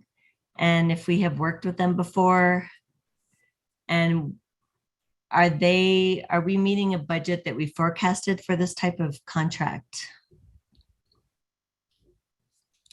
And I don't know who we have, who's here to discuss this. Bill. Bill Huey is here with the Water Division. Okay, sorry, I wasn't seeing you on my screen. Sorry. Councilwoman, we had one bidder. I would have loved to have had a dozen of them. There were several that were active up until the bids were submitted.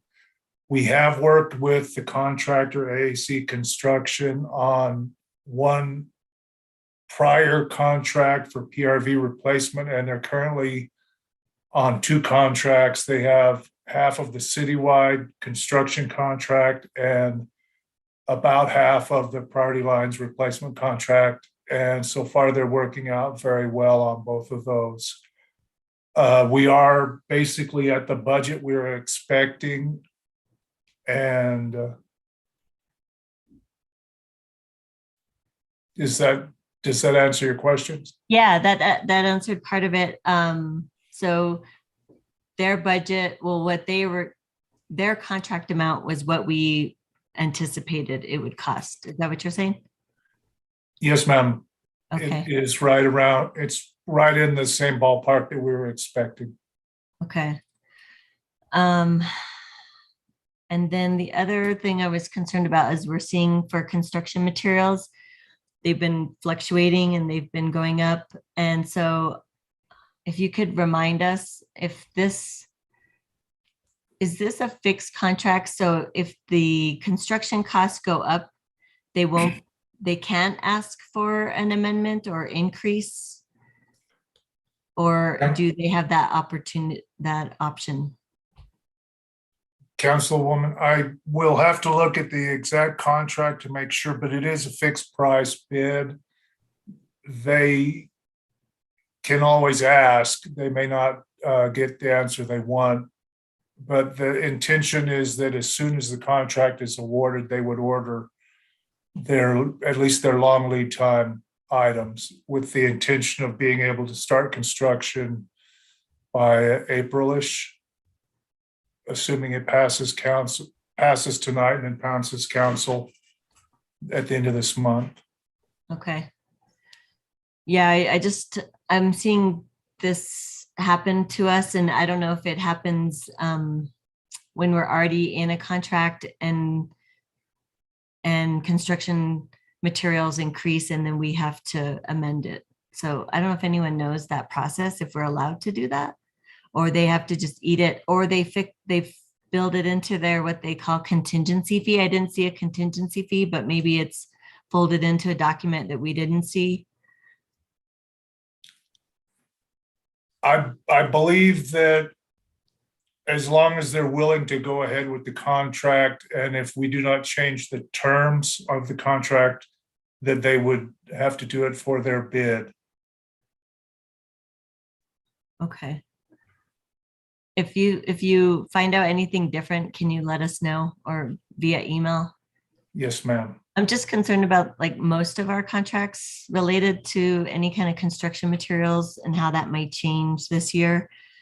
And if that changes, like you said, it doesn't change the terms, but would we have to amend it because of material contract or material fees? So if you find out something different, let me know.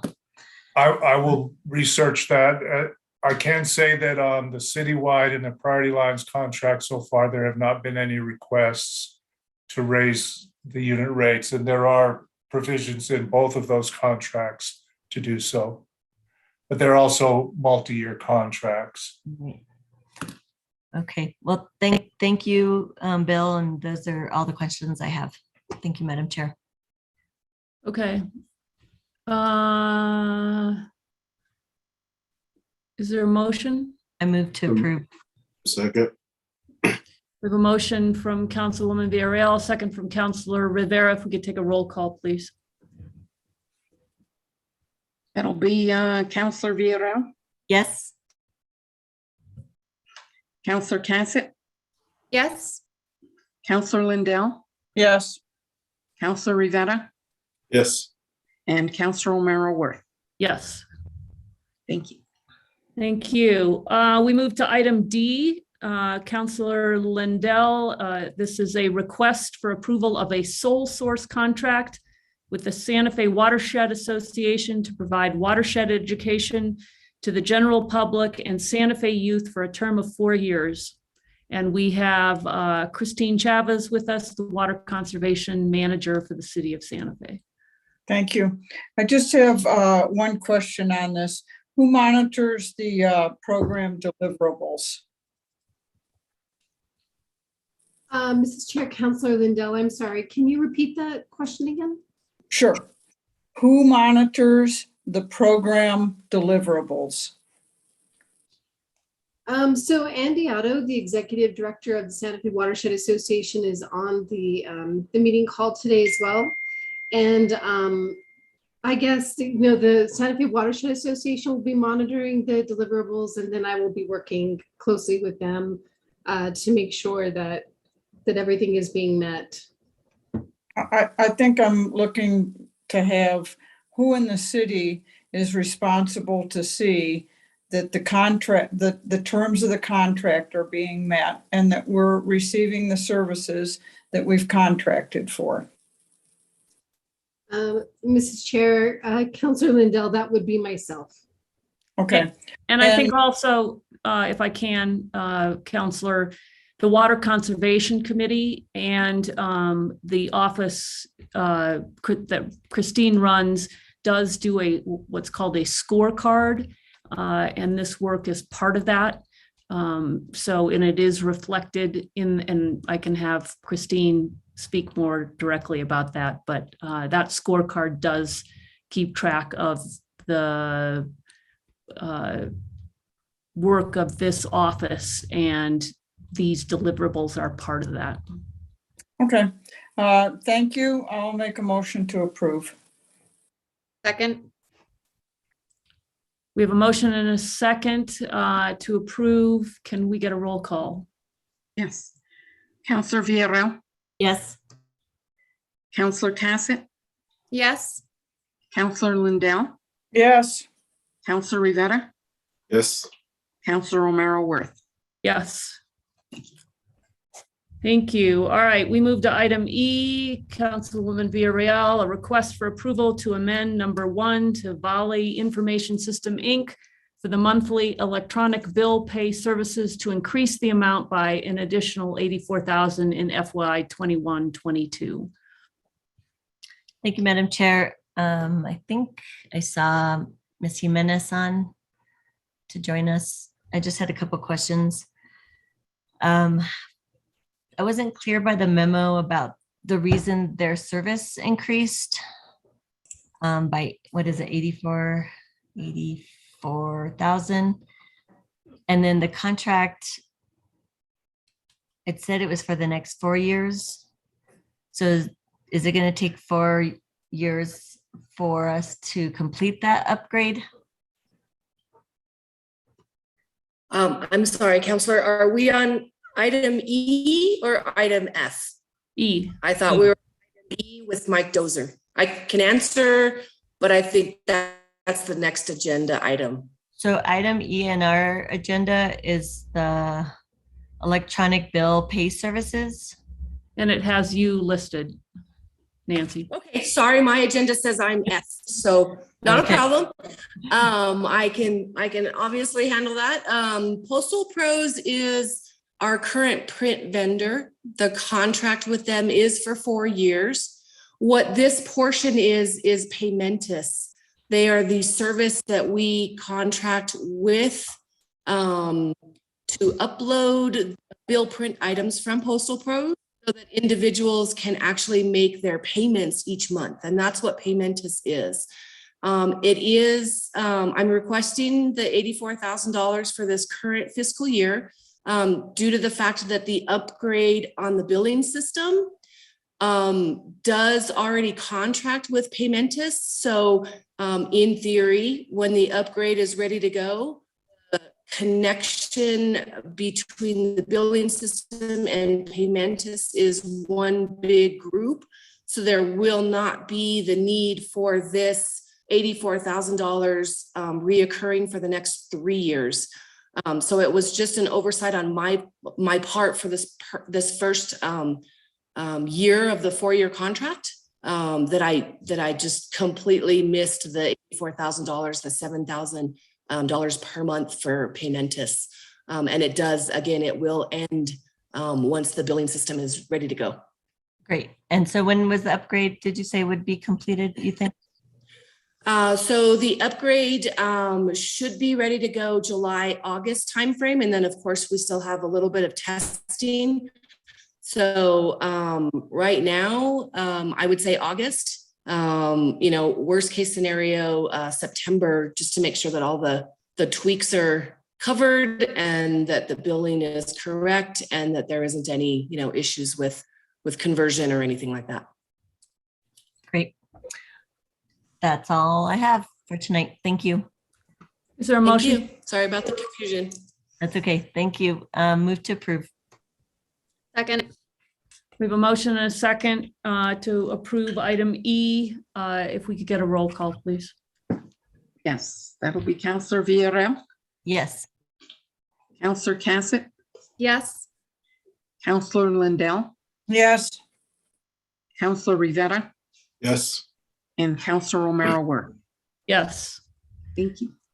Thank you. With that, we go to item F. Councilwoman Villarreal, this has to do with the wastewater digester project engineering contract. And let's see who's here. Mike Dozer is here to answer your questions. Hi, Michael. Just a quick question. So after reading this, frustrated that P&M delays us. So it costs us money, costs us time. So I'm just trying to figure out like how, I mean, it'd be nice if P&M compensated us for that delay. And did we anticipate that delay? Did they inform us, letting us know why that happened, and giving us a heads up? And I guess I'm just wondering how we can prevent a third party from delaying the kind of work that we need to do. I don't know if you'll be able to answer this, but I'm just frustrated that P&M really was like the cause of this delay and cost us, a substantial amount of money. So what do you think? What are your thoughts on that? So, Madam Chair, Councilor Villarreal, there was more than just the PNM. I don't think they even thought it was going to take this long, is part of what I'm trying to get to. Their biggest piece was they have to review everything that we send them of drawings and approve the connection to get onto the grid. So we can't produce any power out of the cogen that we already have sitting out there until we're connected to the grid. And then that's where we get the credits for our carbon footprint, all that good stuff. Well, part of it, I think, had to do with the Avangrid merger possibilities. And the other piece that was the real big factor was the COVID-19 pandemic piece. So this all started about 2 years ago to even get the information moving.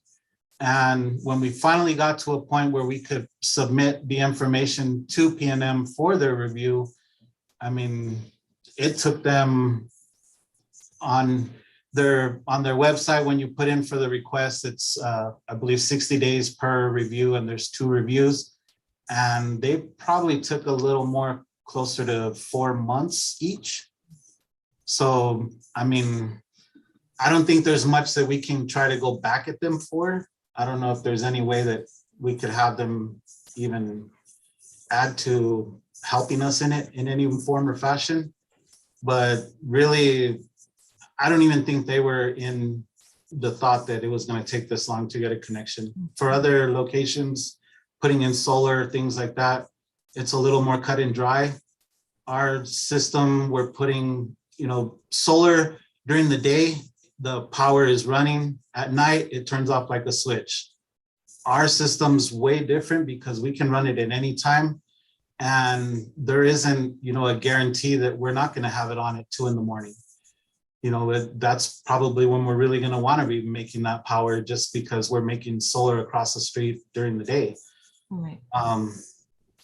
It took a little more to get it connected. We're not the only ones in New Mexico or the only ones connected to PNM, but I think part of the deal was just the time it took for when COVID threw all of us off, and part of their merger agreements, you don't want to add on new things to your system when you're trying to get connected with selling it to someone else.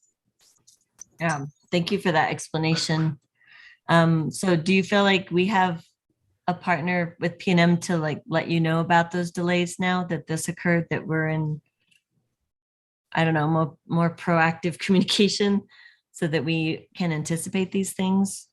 We are currently, and we're also more along the lines of it's not going to take very much review. It's going to be more just the inspectors coming by and agreeing to the connection.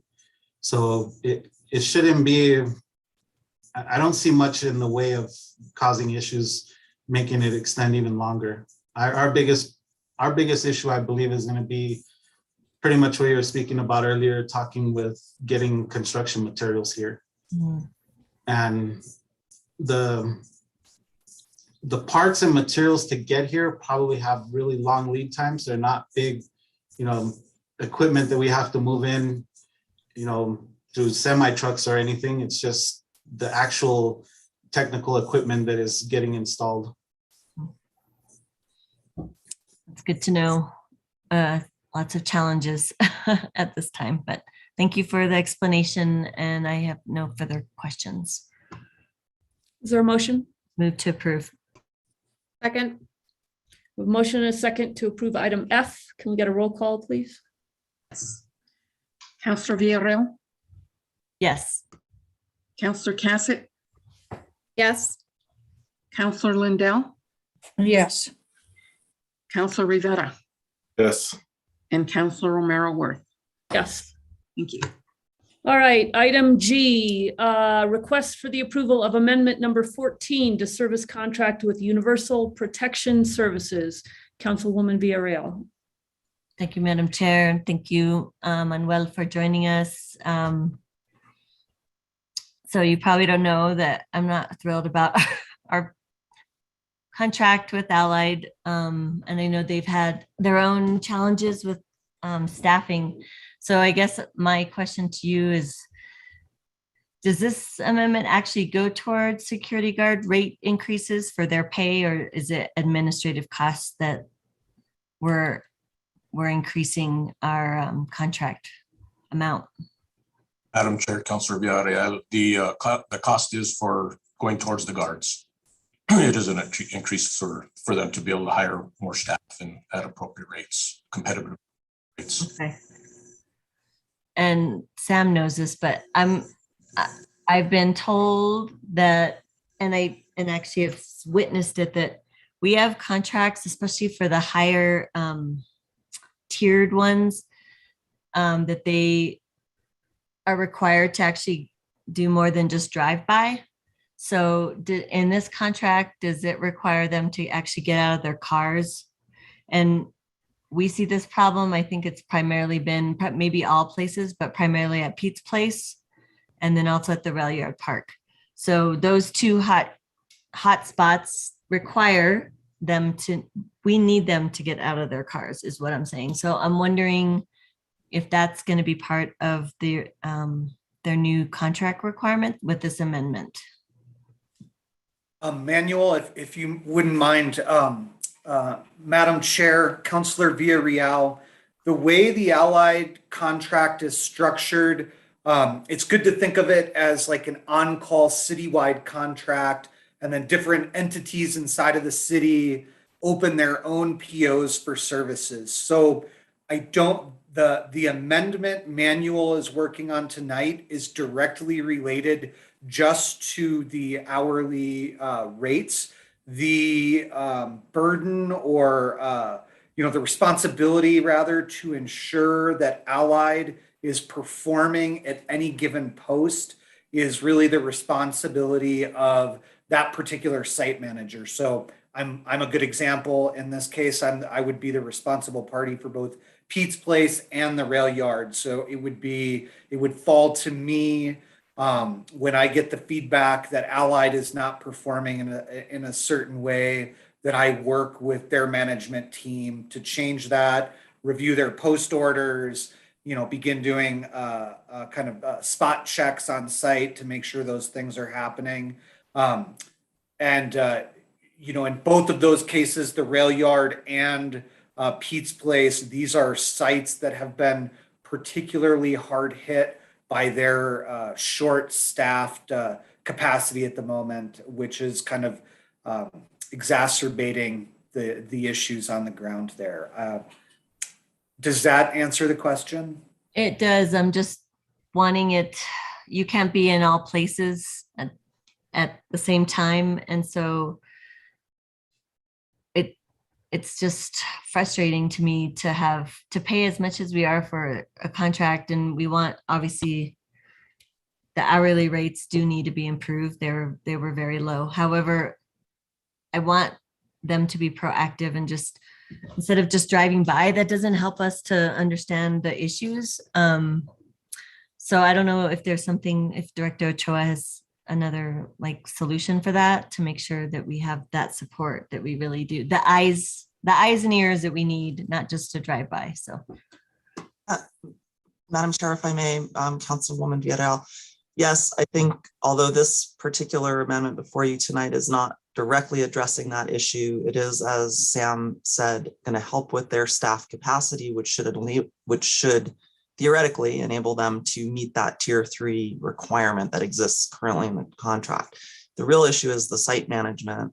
And as some of you know, we are transitioning, which is why Emmanuel, the business operations manager for community health and safety, is presenting this item. We're transitioning the management of the contract out of Public Works and off of Sam's very capable but very burdened shoulders to Manuel's very capable and not quite yet as burdened shoulders. And the way the contracts are set up is currently site management occurs, as you know, by the library staff, if there's security at the library, or the airport staff. With public spaces, we're looking to have site management really happen out of the police department. So there's a closer relationship between the administrative division of the police department and DC Valdez's shop and what's happening on the ground, just as there needs to be a very close relationship. And we're growing that between the police department and the staff of, for example, the Interfaith Shelter Pete's Place. If that director and their staff are not seeing the level of service that they know they should be expecting from Allied or any other company, for example, on that street, they can immediately contact the site manager, who would be DC Valdez in this case, and that hopefully can be more closely monitored. We will also be putting forward an RFP. Sam's put together, Manuel's working on it as well, to get an array of companies responding for these services in the city, so that we have a diversification around being able to pull on one company or another as needed. And we'll be adding to the overall amount of the contract, if possible, with new investments in the new budget year. Thank you, Director Ochoa. And I'm happy to hear, I knew Manuela was doing this, and I think it makes sense to kind of pull that out and have a point person and then Sam running around making sure that Allied is in their locations. But yeah, I think we'll have to be just, I guess I'm just really wanting them to understand the importance of their presence and being parked, even if they're parked and get out of their car. I think it does make a difference to have that kind of presence if our police officers aren't able to be there. So I look forward to seeing how this is going to work better. Thank you. Councillor Lindell. Thank you, Chair. I share Councillor Villarreal's concerns. It's a big contract, and I think, it's on us to manage our side of it. If the contractor isn't doing what we are asking them to do and what the contract requires them to do, do we even know it? That concerns me. All the different places that this contractor is supposed to be. Do city employees or managers in those areas know when they're supposed to see security guards there? Do they even, do we know that? Do people know when, what time, and where we're supposed to see these folks? And this is a lot of money, and we've been pretty dissatisfied in the past about this. And it's like, what came first, the chicken or the egg?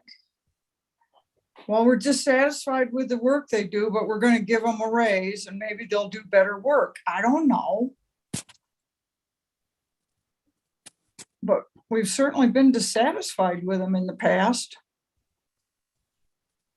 So I think that on our side, we've got our own management issues with this. And I hope that we will address them and be sure that different people in different locations know what the expectation is, because certainly in the rail yard, District 1 constituents are far from pleased seeing people drive by in their cars, never get out. I don't know what the agreement is with them exactly, but I think folks should know. And we should make sure that they're honoring their side of the contract. It's a lot of money. That's all I have, Chair. I hesitate to vote for this, but I'm going to. Madam Chair, Councillor Lindell, included in the contract with Allied, we have what's known as Helios cell phones. These cell phones have essentially data tracking on them. So I have a program on my laptop. I can log into Helios 24/7. I can connect to any of the sites I manage. I can see in real time where a guard is on the ground. I can see how fast they're moving. I can text with them. They can communicate with me. I also get a daily report for all my sites, both a text report and a map. The map has on it what's called a heartbeat. So at certain intervals, that device actually marks where that guard is in the area that they're patrolling. So for Midtown, for example, another site that I manage, my map every day has hundreds of heartbeats throughout it. So I can tell what buildings they've been in, what parts of the property they've been in. All the incidents are logged. So we have a very effective means of monitoring the actual hours they work, the areas they cover. That still does leave to us the responsibility of ensuring they're getting out of their vehicles and all of that. And I do also, in closing, want to say one of the issues we're working with, and one of the reasons we're working hard on this RFP, is we have certain sites throughout the city, municipal courts, the airport, Midtown in its own way, which we're either legally obligated in some way to have security or have kind of really high level security issues. And so not having security and letting this falter while we try and move to the next contract is a complicated issue for us. And we're doing our best to work from point A to point B. But I just wanted to respond to your concerns so you knew that what we actually have going on the ground. Thank you. Councillor Rivera. Thank you, Madam Chair. I appreciate your last comment, Sam, but we were working with a different security company when we switched to this one. So I know it's difficult, but it can be done. With regards to, what's the difference between a level 1 and a level 3 security guard? Madam Chair, Councillor Rivera, excuse me. A level 1 guard is basically kind of there to observe and report. They don't carry any any means of self-protection, no mace, no handcuffs, and obviously no firearm. A level 2 guard, and so it's the lowest level of training. A level 2 guard has gone through more training and is able to carry like a non-lethal force implements such as mace and handcuffs. And then a level 3 guard is trained and certified to carry a firearm. And who do we have at the shelter there at Pete's place? When Allied is staffed, it is our intention to have a level 3 guard patrol Pete's place. And in the last 2-3 years, they haven't been staffed at all there? Madam Chair, Councillor Rivera, until I would say it's probably been the last 6 months is when Allied was hit the hardest with staffing. We've only had security for Pete's Place for, I'm shooting from the hip here, for 8 to 12 months. We had several months of consistent coverage there, but for the last several months have had a really hard time getting that particular location covered. So once this contract's approved, we won't need to subsidize them with PD help moving forward unless something crazy goes on. Is that what I'm hearing? Madam Chair, Councilor Rivera, if I can take that. I think it's a close coordination between PD and the security company that will continue to be needed. They don't replace the police. The bike team currently, as some of you know, is doing doing all briefings on Harrison Road and committed to being there as long as possible. What they could really use is when they're not there in the off hours, the security company coming in and enforcing, some of the good work they do during the day. So I wouldn't say it's going to replace the need for PD. It's going to supplement what we can do, and it's a strategy. And I would say a short-term strategy until we can get where we need to be in terms of police staffing. And by that, I mean, probably within the next 1 or 2 years, hopefully we can have a strategy where we may not have to always invest as heavily in security for public spaces that are problematic in the city. But we'll have to gauge that carefully, work carefully with PD and the security company and have that close communication and coordination, which I think is going to help. So is that the plan? Are they going to patrol not only the shelter itself, but the area around it to help take care of those areas? Madam Chair, Councilor Rivera, this contract does not have them patrolling the shelter itself. That is taken care of by the shelter. This contract has them patrolling the area around the shelter, Harrison Road, and a patrol around it. And they haven't been doing that for the last, what'd you say, Sam, 8 months? Madam Chair, Councilor Rivera, somewhere between, I would say, the last 3 and 6 months, we've had a real hard time with coverage. All right, so we're looking at really 50% increases at all levels for Allied Security. Is that fair?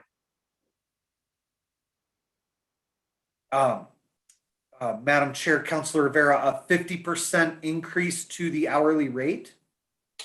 To the hourly rate for level 1, 2, 3 officer, and also for the account manager. I have not been working with Manuel on this. My impression, it was closer to 25%, but I defer to Mr. Sanchez. Madam Chair, Councilor, it is about a 20% increase. I believe the prices you're seeing there is the holiday rate and the hourly rate, the regular hourly rate on the memo. All right, so for holiday rates, they're increasing 50%, but then for regular hourly rates, they're increasing 25%. So about 20% is what they're increasing in order to pay their guards to get them to an appropriate wage to be competitive within the city and other guard companies. All right. I hope that when this comes up again for bid, that we're not afraid to go out to RFP again. This is a lot of money for a company that hasn't been very impressive. And I know it's difficult to switch over when you have certain areas that you have to provide services for, but it's a lot. It's a lot of money. So I don't know if I can support this moving forward. And I may have more questions at council when it comes up, but for now I'll leave it at that. Thank you, Madam Chair. Thank you, Counselor. Counselor Cassett. Thank you very much, Madam Chair. I did want to go back to Sam's earlier comment about the ability to track and the different heartbeats. And have we ever done some data analysis on that to really get a good understanding of, for areas that they're supposed to be getting out of their car, are they getting out of the car? Do we have seeing that we have all that data, can we use that to see where they're meeting the contract and where they're not? Madam Chair, Councillor Cassett, absolutely. While I have not done a deep dive into the data and crunched numbers or anything, it is absolutely an incredibly effective tool in being able to monitor whether they're showing up, what they're patrolling, how they're patrolling it. And so yes, on a superficial level, on a deeper, on a deeper level, I would assume so, given the ability to make, time to do that. I think we could also, it would be worth making the request of Allied to see what kind of, data they could generate for us as the manager of that software. Yeah, I think that would be really helpful, especially as we're taking a look at this conversation of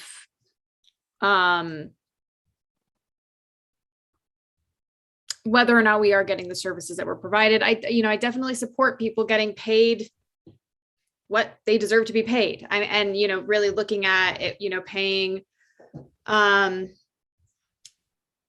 paying the security officers what they should be getting. I think that that's important, but at the same time, it is crucial that we are receiving the services. And I think that when we are looking at going back out to RFP, this would be really good information to have. And of course, you are looking at it on a surface level, but I wouldn't expect you to be able to, be crunching data and doing a deep analysis every single day. And so I think that that is important information, and also another way that we can be giving them feedback. So I share, some of the concerns that have been raised by my colleagues. I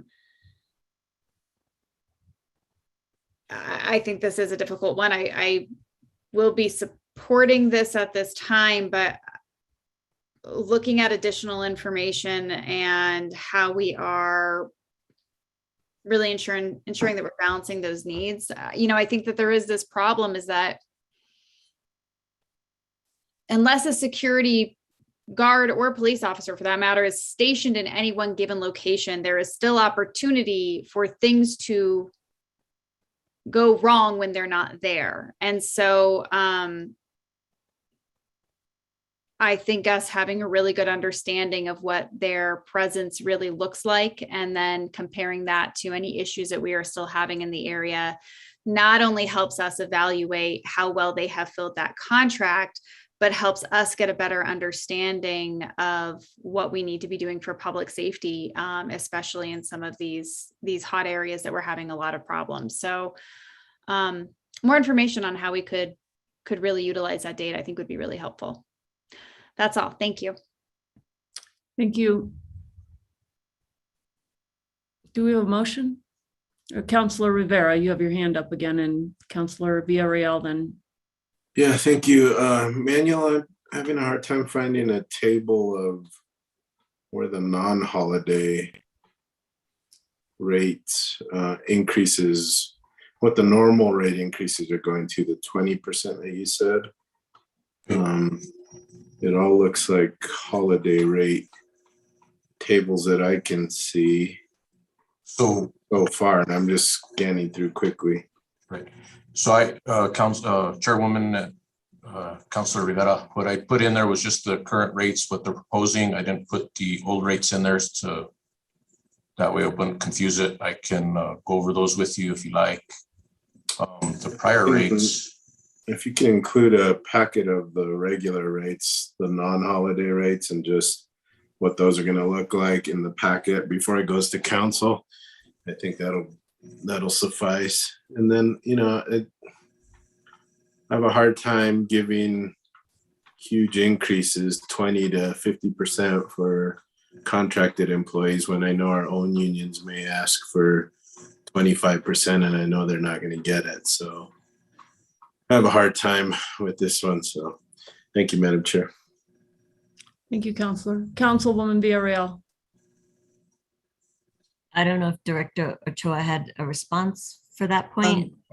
Madam Chair, councilors, I just wanted to clarify, I think it's clear, but that this amendment does not increase the overall dollar amount to the contract. It uses the savings from the services that Allied was not able to deliver and communicated to us that they were not able to deliver in order to increase rates. So just maybe for members of the public who haven't looked through the packet, I just wanted to clarify, we're not adding currently to the dollar amount. We're trying a new strategy. When they're telling us we can't hire people and keep people, we're allowing them to use the unused money to try that strategy and see if we get a different result with that, if that's helpful.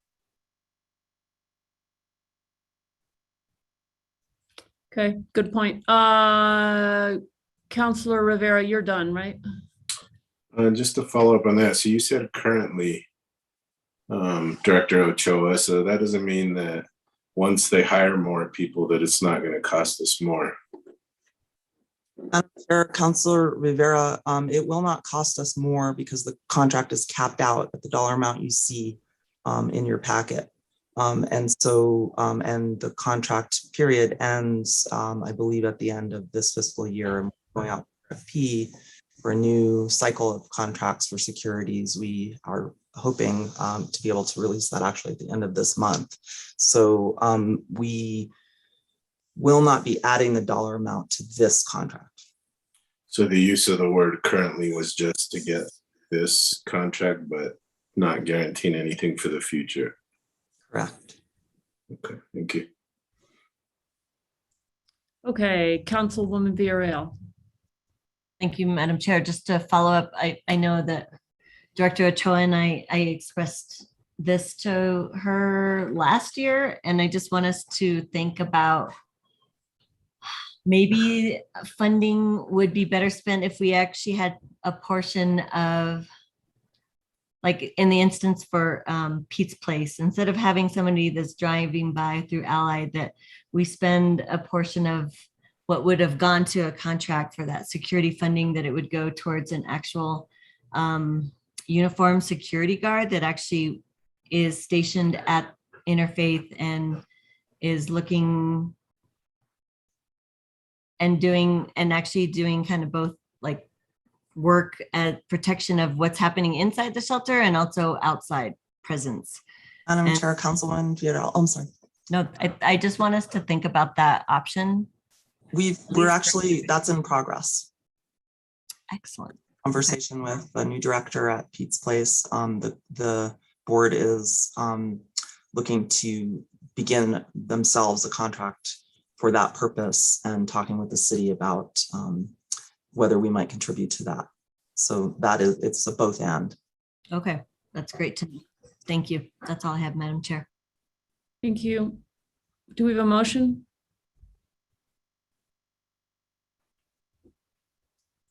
I'll move to approve. I'll second. We have a motion and a second to approve the amendment number 14 to Allied Universal Security Contract. Can we get a roll call? Yes. Councilor Villarreal. Yeah. Councilor Cassett. Yes. Councilor Lindell. Yes. Councilor Rivera. No. And Councilor Romero Worth. Yes. Thank you. Thank you. All right. One more item, item H, consideration of bill number 2022-4, an ordinance amending Exhibit B of Section 21-7 to increase residential and commercial rates for services provided by the Environmental Services Division. And we have Shirlene Sinton with the Environmental Services Division. She's the director here tonight to answer questions. And I believe Councilwoman Villarreal, you pulled this item. Thank you, Madam Chair. I was hoping that Director Sitton they could do the presentation they gave for Public Works. For those of us Madam that- Chair, Yeah. Councilor Villarreal, yes, we do have David Yonke here with us, or he was until he's there. Can you see me? There he is. Yes. Mr. Yonke is our consultant from NewGen, and he's been a longtime partner with the city of Santa Fe and also with the Santa Fe Solid Waste Management Agency. So he's real familiar with our operations and the financial needs for both operations. So he has a short presentation. We'll give an overview of the cost of service study that was conducted and what our recommendations are for rates going forward. So I'll let Mr. Yonke take it over. If he's allowed to share a screen, I'll let him do the presentation. Okay.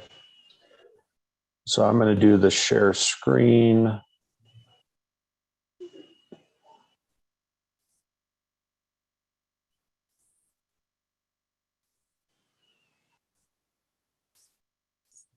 Okay. Can everybody see the screen? Here, let me get full. All right. Let me go full screen. There we go. Okay. Again, my name's Dave Yonke. I'm the president of NewGen Strategy Solutions. This is the presentation I gave I gave last week to Public Works. You guys are at 3 hours here, so hats off to you. I'm going to go. This is the one I gave last week with a couple little tweaks based on feedback we received from some of the folks. So briefly, and then some of these things I'm going to go through briefly because you've had this meeting going 3 hours. Please feel free to interrupt at any point. I will dive into as much detail as you would like. The initial scope of services was to conduct a comprehensive cost of service study for each of the specific solid waste services provided by the city, and then develop a 4-year revenue requirement forecast for fiscal years 2022 through 2025. Then calculate the revenues realized under current rates to see, are you going to be under recovering, over recovering, et cetera. This looks at designing, and we designed rates for residential service as well as commercial front load and rear load and roll off. And then our final task was to present the findings to the city and issue a final report. There are 5 basic steps you go through when you conduct cost service, and it's developing the test year. We used your actuals for fiscal year 2020. Of course, those were adjusted for inflation, but that's our starting point. And then we developed that forecast I mentioned for fiscal years 2022 through 25. And then we allocated those to the different services, manpower, personnel, et cetera. And then using the appropriate billing units, whether it's dumpsters, roll-off containers, residential households, we then calculate the cost of service. So I talk about establishing a revenue requirement. What exactly is a revenue requirement? These are all the costs that the solid waste utility, environmental services, has to recover. It starts with your operating and maintenance expenses, salaries, and all those things, benefits, outstanding debt, and then vehicle replacement. Vehicle replacement is a key component, and a lot of cities will have a mixture of debt or cash funding, and that's why it gets its own separate unit there that we're showing that in that oval. Vehicles are a huge component for solid waste utilities. This is something that's important to provide, to show you. These are all the different services that are provided by environmental services to the residents and the businesses within the city of Santa Fe. And we are going through a detailed cost of service to allocate equipment and personnel to all those. So again, it's your residential refuse curbside collection, your large item, bulky item collection, your recycling.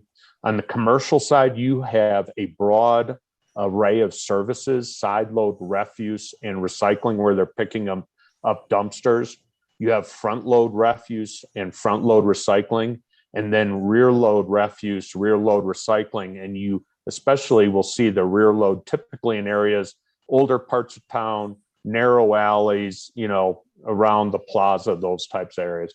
And then you have roll off refuse recycling. And then you have as well your administrative services, customer service, fleet and container maintenance. And then a key component, and you'll hear more about it, is the disposal and recycling.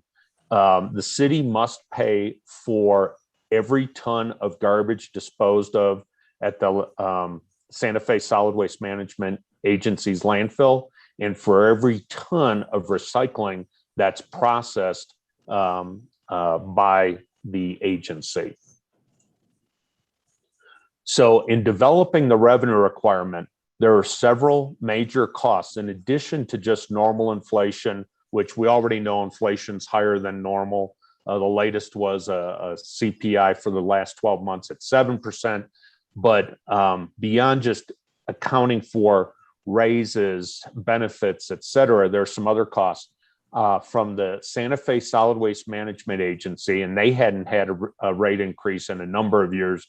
I believe it was 10 years. They asked for a rate increase. We had conducted their cost service study to look at that, but the increase to the city of Santa Fe to pay for the disposal of garbage and the processing of your recyclables is going to increase from $2.5 million in fiscal year 2021 to $4.7 million in 2025. So that's an increase of a little over basically $2.2 million a year that have to be recovered through the residential and commercial rates. Another thing, we spent a lot of time looking at the vehicles, your frontline vehicles, the average useful life, how many vehicles have to be replaced on a normal life cycle. It's one of these things where you let those run longer, the maintenance costs go through, I won't say through the roof, but they get very expensive when you have those garbage trucks. And then finally, our cost of service forecast includes a $9.8 million bond issue for a new maintenance facility, which would be basically about $830,000 per year in debt service, principal and interest.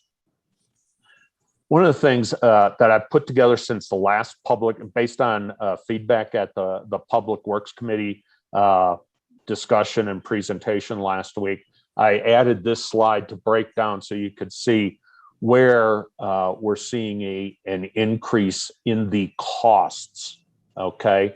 And this is the impact to the residential ratepayer. You also have commercial rates, but to show when I break out residential rates and commercial, this is the increase in costs that we're looking at.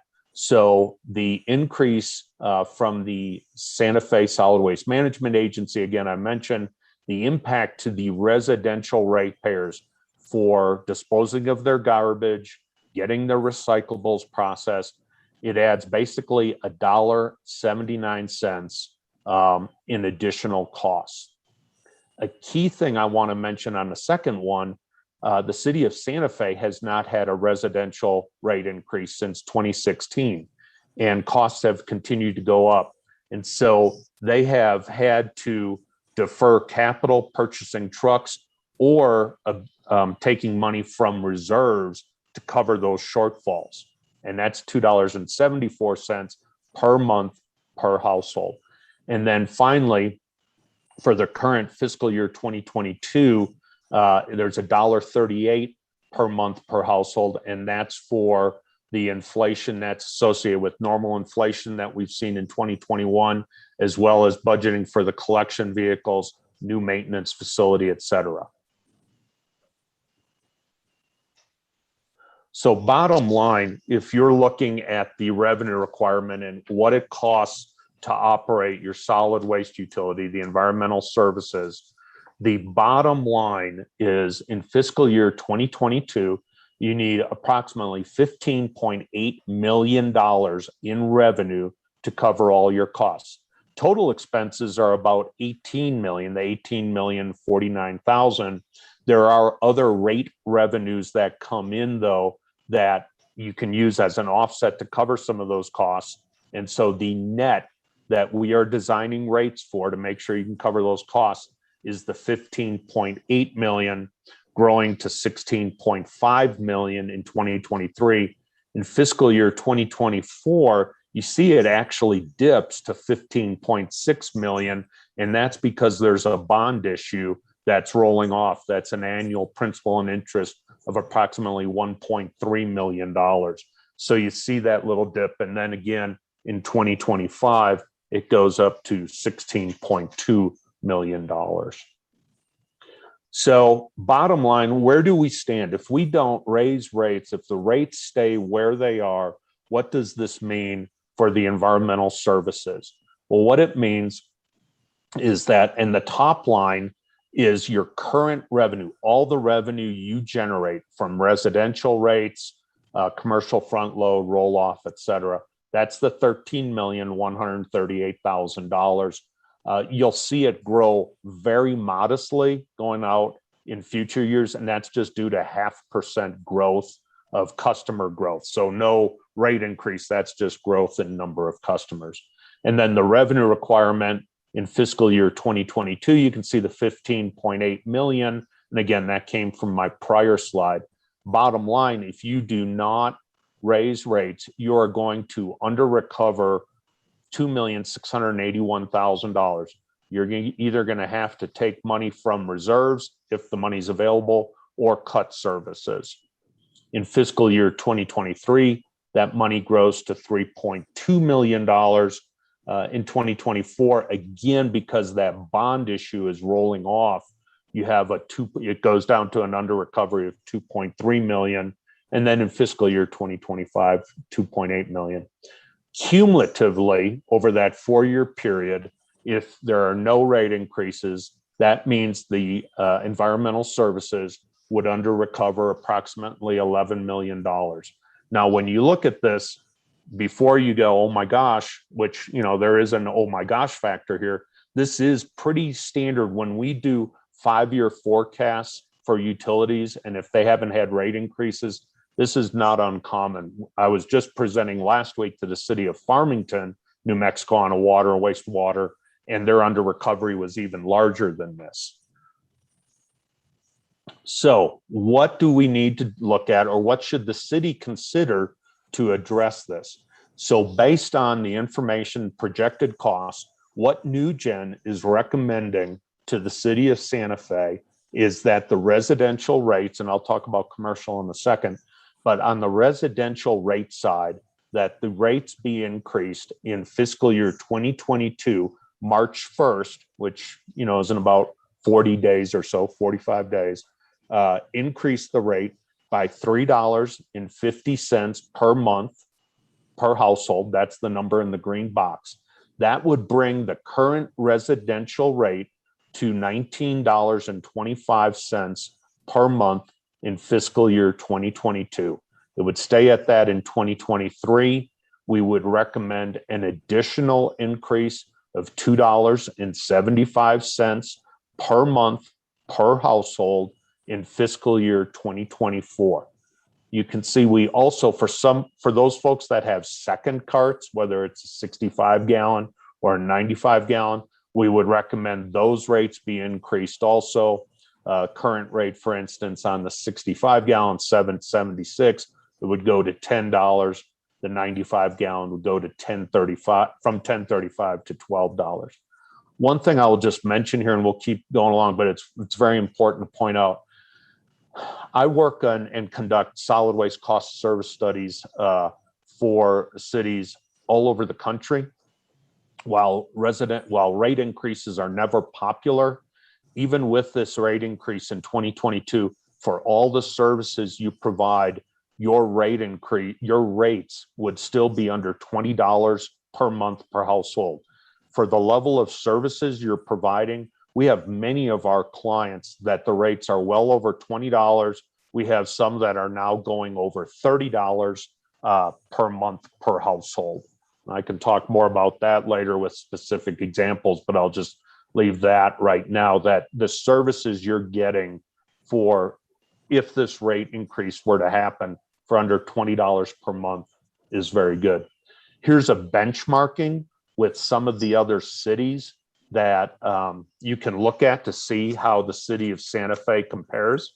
If you look at this bar chart, you'll see that the city of Santa Fe's current rates at $15.75 per month per household is the second lowest bar on the chart. If this proposed rate increase were approved, the proposed rate would go up to $19.25 per month per household, which puts you right in the middle of those comparisons, those cities. And I'll tell you right now, we're working on a water, wastewater, solid waste cost of service study for the city of Roswell. And again, I'm not going to speak for their council because I can't, but they are going to need rate increases and they're going to have to do something there. So Roswell's rates will be moving.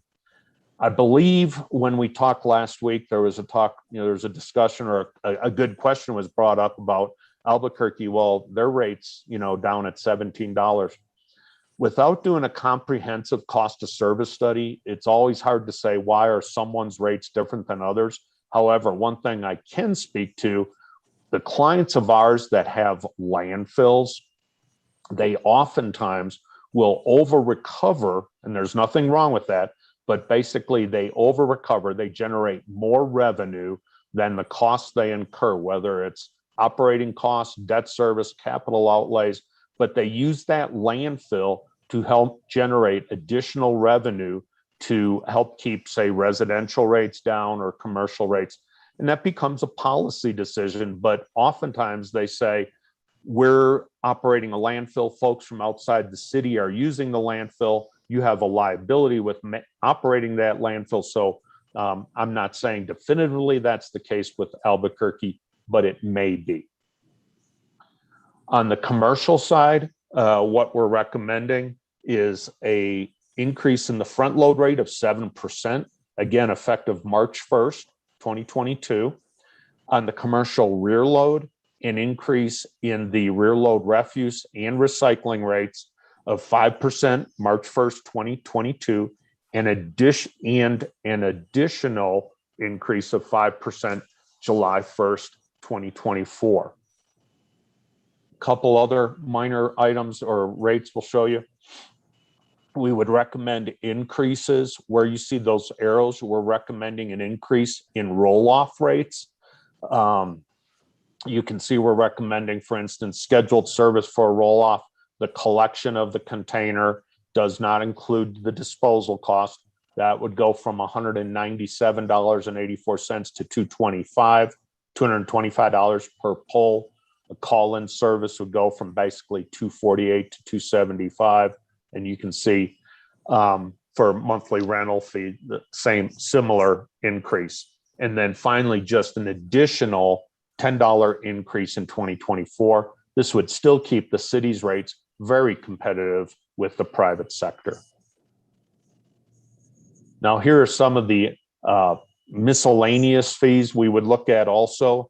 We would recommend for large item residential collection right now, there's a current rate of $33.33 per 8 cubic yards or less. If you're picking it up, it's a flat rate.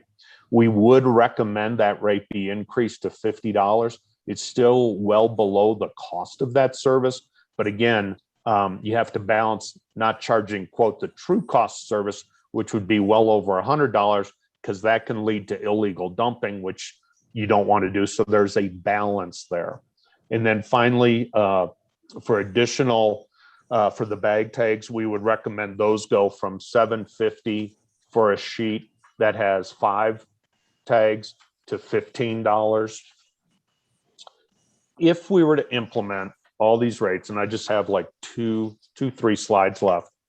If the city were to implement those proposed rate increases in fiscal year 2022, and then those other ones I mentioned in 2024, you can see that you whittle away. You still are under recovering $2,052,000 in fiscal year 2022, because again, you're only implementing on March 1st and you're almost through the fiscal year. In fiscal year 2023, the under recovery is at $1.3 million. by fiscal year 2024, with that additional rate increase, you actually over recover 736,000. And then in fiscal year 2025, you're at 374. Important thing I want to emphasize here. So that would get the utility to a positive cash flow by fiscal year 2024. However, you do see that you under recover approximately 2.3 million over that 4-year period. And so there you're drawing down upon reserves to recover that shortfall. And I think from my standpoint, and we'll talk here on the next slide, that's a balance of rate increases and using the reserves you have available. Which brings me to the next point, best management practices and reserves. If you are looking at what best management practices are, and we work with a lot of different solid waste utilities, we typically recommend at a minimum that you should have a 90-day reserve equal to your operating costs. Again, I showed you a lot of numbers. If you remember, your total costs we had to recover rates on were about 15.8 million. So if a 90-day reserve is what you were shooting for out of a 365-day year, that's about a quarter, and $4 million reserve is roughly a quarter of 15.8 million. So you really want to have a reserve to help you with unknown things that may occur. As I mentioned, with the proposed increases, you would draw down 2.3 million from the reserves. And so again, from our standpoint, in our opinion, my opinion, it appears the city is striking the balance. You have to have rates increased. You haven't increased them going on 6 years. That residential rate's still under $20, which I'll just tell you is really good. And you're still balancing it with using reserves. So it's a balance, and I think the city strikes the right balance. And our final recommendation is we would recommend those proposed rate changes be implemented March 1st, and I'll be glad to take any questions. Thank you. If you could stop sharing your screen, that would be great. You bet. And then Councilwoman Villarreal, I think you still have the floor. Trying to move my screen over here to another place. Okay, thank you for the presentation. That answered some of my questions, actually. So I guess, let's see. Let me find my notes. Because we're talking about an enterprise fund, so anything that we get from revenues supplements our services, correct? Yes. So, and Charlene, I'm just curious. So it says in this proposed rate increase that there will be a combined drawdown of 2.3 million from reserves. So we will be using reserves alongside the rate increases, correct?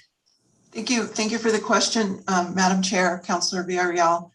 I want to clarify, we don't have dedicated reserve funds, like there aren't pots of money that are dedicated. So I found in working through this and speaking in the different committees and speaking with Shannon that we're kind of using some words that might be common elsewhere, but we're really talking about our cash balances. So the only dedicated reserve fund that we really have is the bag fee, which supplements our advertising and outreach costs.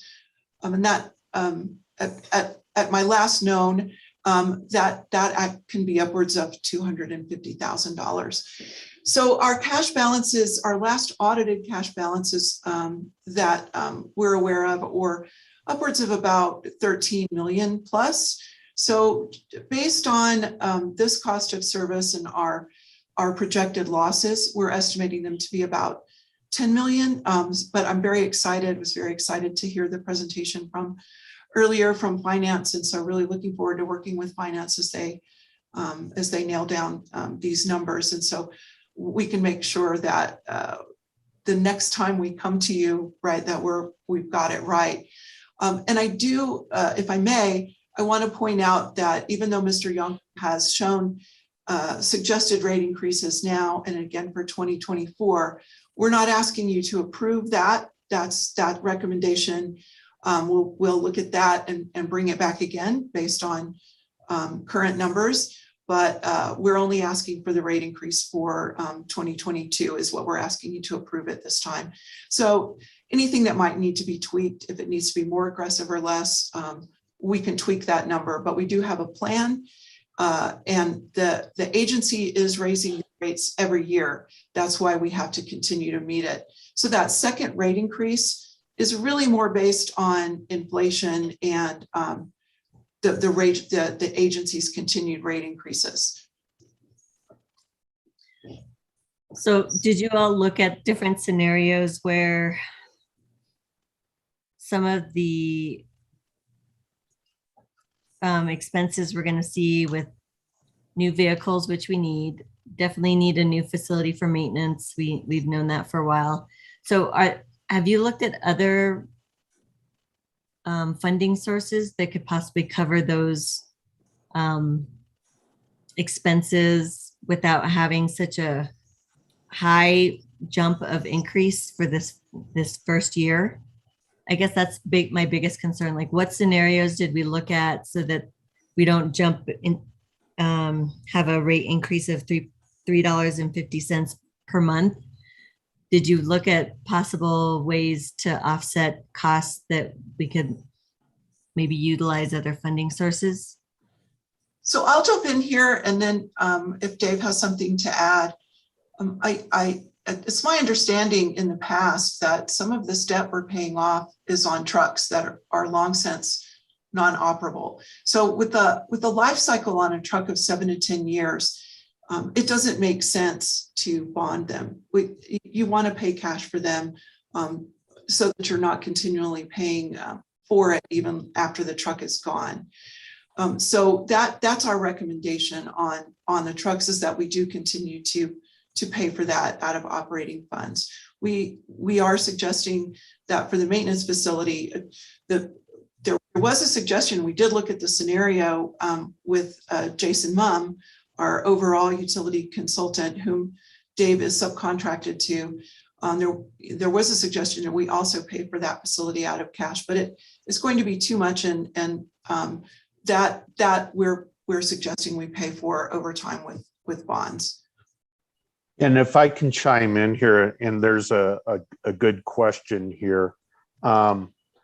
What we're forecasting is the replacement of those vehicles, and then you will see maintenance costs go down because you've got newer vehicles, and you clearly have that. We have not gone in and tried to project what maintenance cost savings you will have. You should realize those. But one of the challenges we're dealing with right now are that the cost of vehicles, because of all the metal, the cost of vehicles are going up considerably. And so maintenance costs, while there may be some movement there, it's not going to be, it'll help save, but it's not going to be a material impact where all of a sudden you can, say the rates only you can go up $1 less per month per household. What I would say to you, and we've done this with other cities where we've done things like this, if the potential is down the road, and again, we've developed a detailed model here so we can track costs. But one of the things, if you see maintenance costs go down, then maybe, but again, I'm not holding my breath on it, that 2024 increase, maybe it doesn't have to be as much. Maybe it can be 25 cents less or 50 cents less as you track those maintenance costs. But typically, it's not going to be a huge amount there. Thank you. And I'm sorry, one other thing, and you got me on a roll there.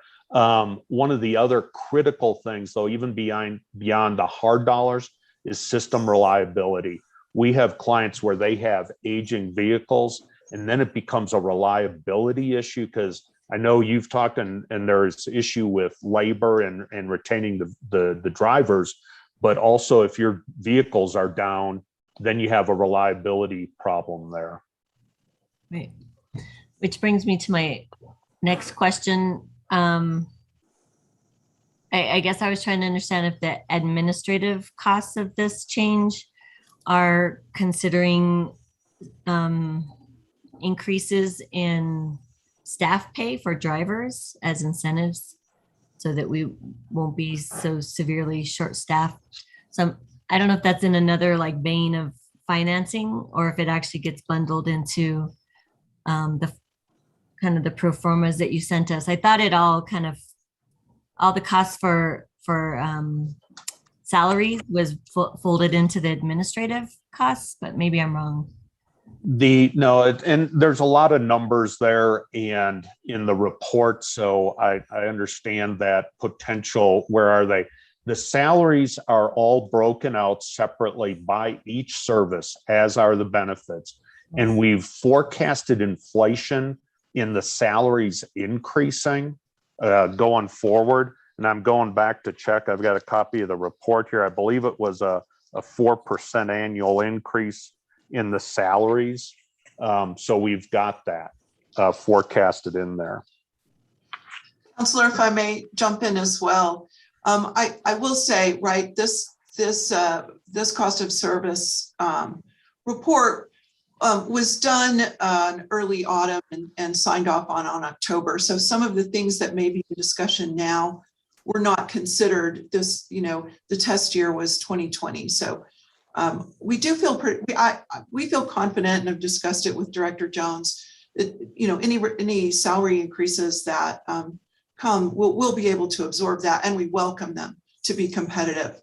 We should see a considerable amount of salary savings from unfilled positions, and we're working and doing a good job.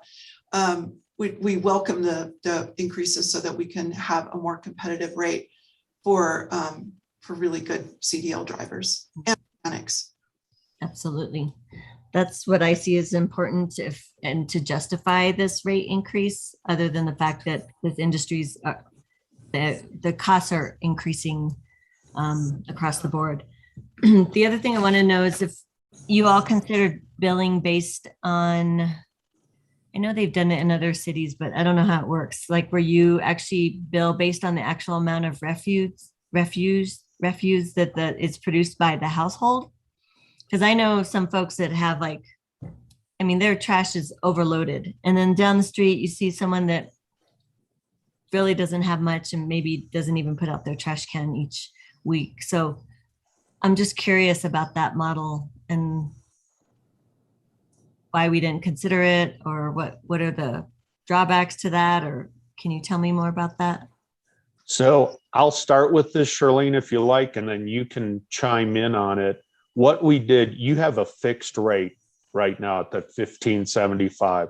With everything we were looking at, we decided let's go with what we have that's known and measurable, and we know what we need from a cost standpoint. So we did not throw in another variable of charging different rates for different size cans. It's a valid point. We have clients that do that. We have designed variable rates, but now you have some other variables you throw in. There hadn't been a rate increase in 6 years. And now if we look at this, some of the variables you have to consider are, what is the pricing differential? There are some cities that they will charge just $1. Oklahoma City, for instance, charges like $1 difference between size cans. They just do it. It doesn't send a message. I live in Austin.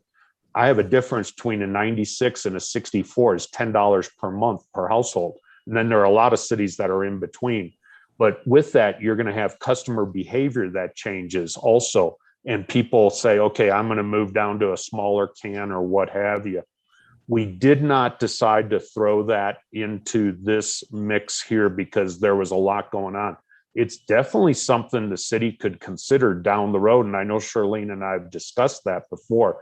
But right now, I was more concerned about getting a solid budget with your operating costs, capital costs, addressing the agency, but that's something you could look at down the road. Charlene? Sure, thank you.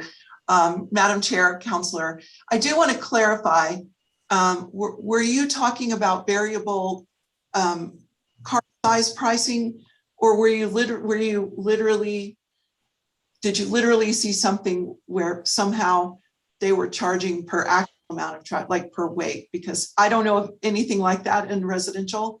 I was thinking more, I mean, I talked about the amount of refuse produced, but it was really probably the size of the bin, right. The capacity of the bin. I don't think you'd be able to weigh it on the spot. Right. Thank you, Counselor. Yes, that's what I just wanted to clarify to make sure I was answering your question. Yeah. So as far as the variable rate, you really, philosophically, you want to do that where your recycling costs are lower than your landfilling costs, and considerably. With the agency's rate increases, our recycling costs are going higher. We would lose a lot of money on that at this point.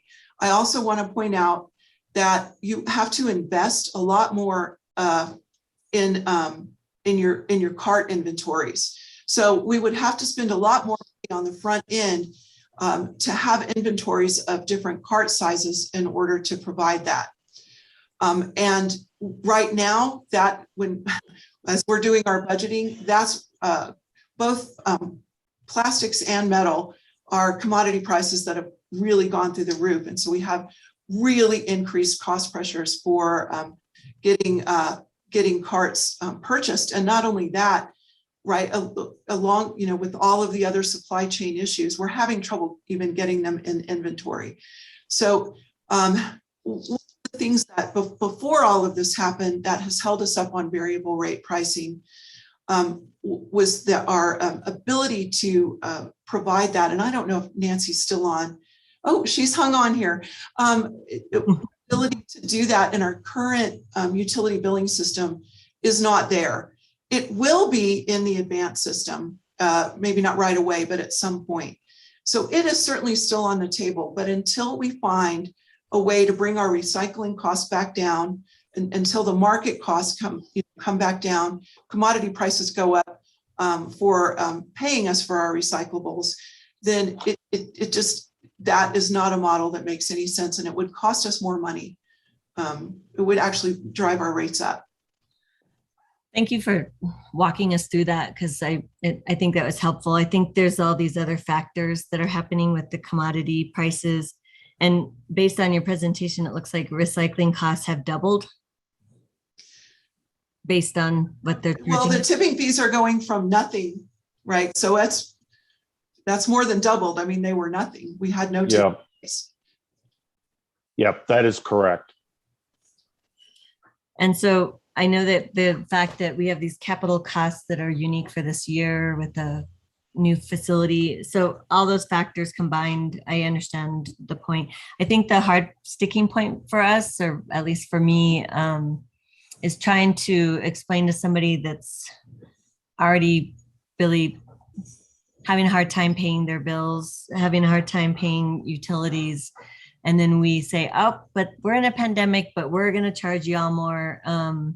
And so I guess I wanted to understand, instead of like having everything increase such a large amount upfront for the first year, did you look at a tapered approach and what that could mean for?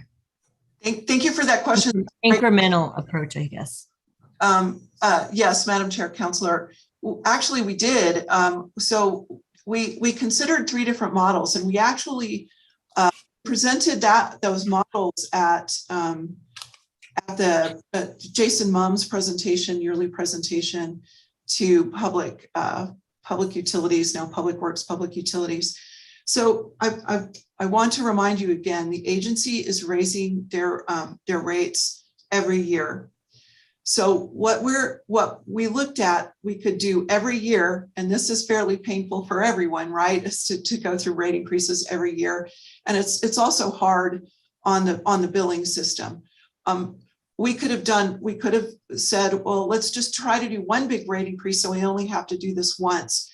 So that would be really tough. And we didn't feel like that would be the best approach at this time, especially during the pandemic. So what we did was struck a balance in the middle.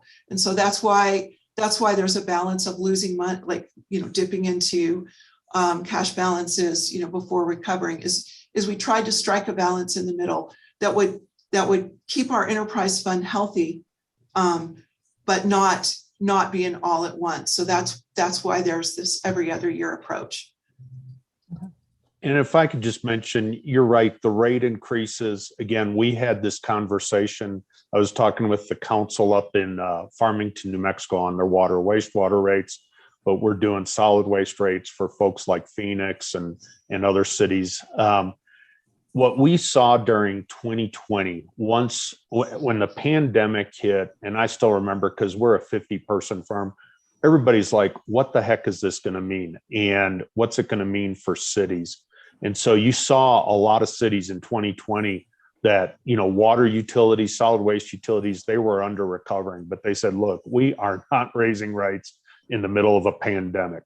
What we did see them start saying, they would put our contracts on hold and said, Dave, we got to figure out what's going on here because we don't know if we're going to lose 25% of our revenues, what have you.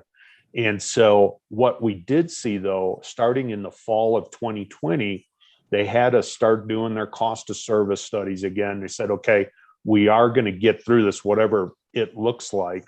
And in 2021, we started seeing cities starting to implement rate increases because they're like, yep, we've had pandemic, but life is going to go on and we still have to fund these basic services. So, Phoenix was an example of one we worked with where their rates were at $28. They actually raised their rates over the course of a year to $34.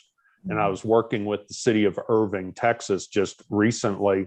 They had to have a $4.50 increase. They're over $30 per month per household. And that just is getting implemented. It got implemented last fall. So what we're seeing again, there's the policy and the political presentation of it. No one likes rate increases, but at some point you just have to catch up. I think the one positive thing you can say to your constituents is that there has not been a rate increase since 2016. So you're really looking at 5 to 6 years that there hasn't been a rate increase. And to go to this, you're still under $20 per month per household at the 1950, 1975. That speaks well for the cost of your 1925. That speaks well for the operations when I have other clients that are $10 per month per household higher than that. Thank you for that info. I guess the examples you gave, I was thinking about the median income, how different they are than here in Santa Fe, including Austin. But yeah. Well, in some of those cities, you're absolutely correct. I mean, it's interesting. People think about Phoenix, for instance, it's 400,000 households. There is a wide span, the demographic spectrum there. It covers the entire, there's areas that are affluent, just like in Santa Fe, and other areas that are not. And so it was one of those things they realized, though, they had to do it. Same with the city of Irving, which is, it's got a real mixture of the demographics. thank you all for your answers. And I think I've taken enough time, so I'll yield the floor. Thanks. Thank you, Counselor. Councilwoman Cassett. Thank you so much. It's late, so I really just have one quick question, which is, assuming these rates get approved by the governing body, what will the communication strategy be to inform customers that this is coming? Thank you for the question, and we'll work. We'll work. We have a communications person, and we work closely with the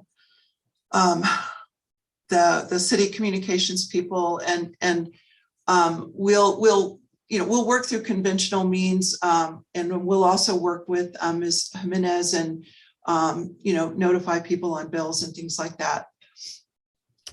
Okay. Yeah. Thank you. I do think that that will be very important to let people know as soon as possible that this is coming.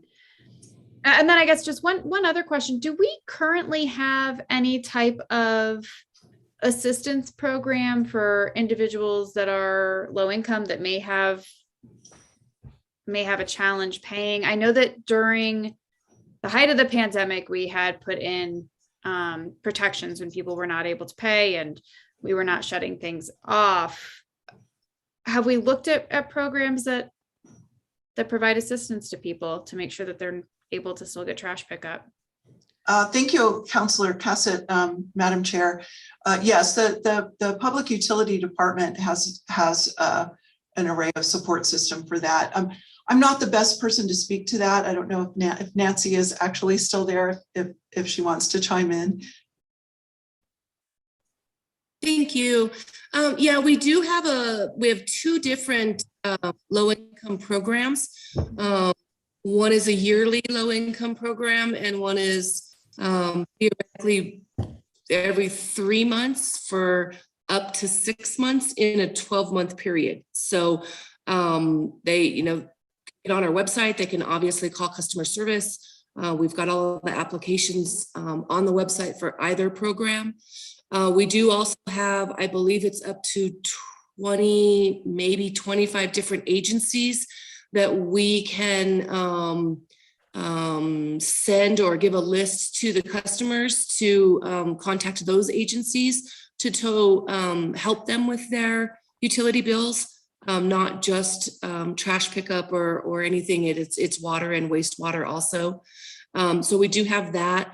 We, as you already know, are not turning water off right now due to the emergency proclamation from the mayor. So I would imagine, or at some point, probably in the near future, we need to look at that. It really is affecting the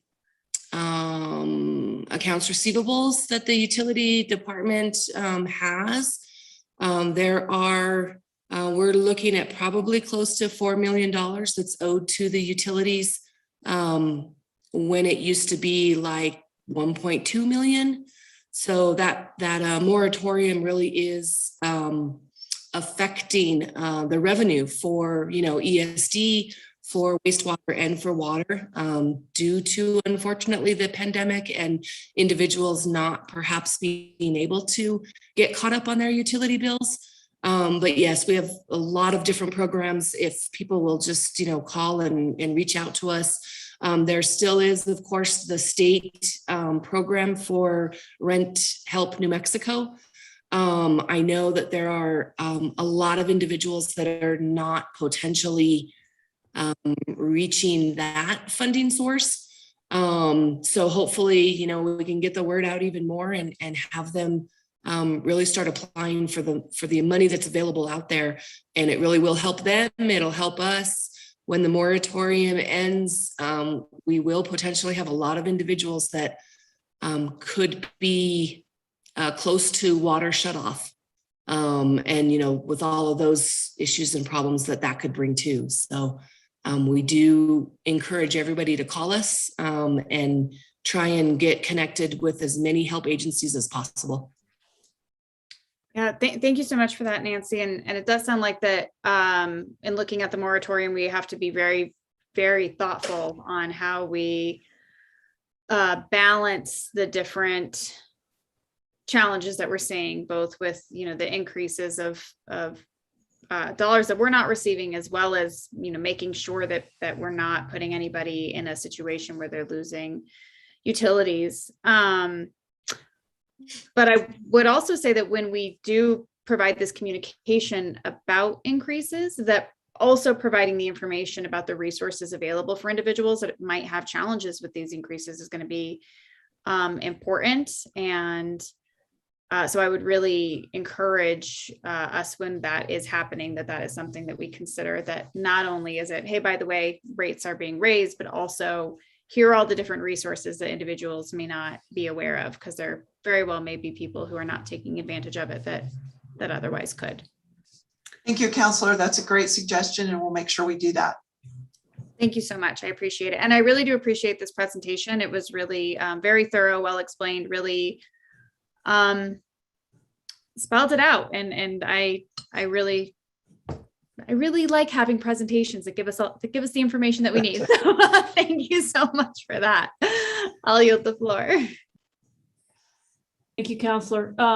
And I'll just echo, I do think the presentation is very helpful. I appreciate the addition of the slides from the Public Works, Public Utilities meeting last week.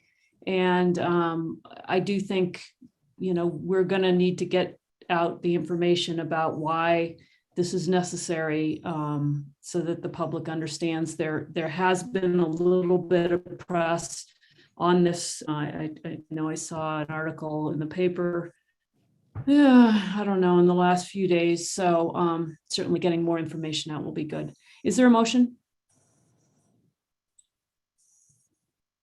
Move to approve. Second.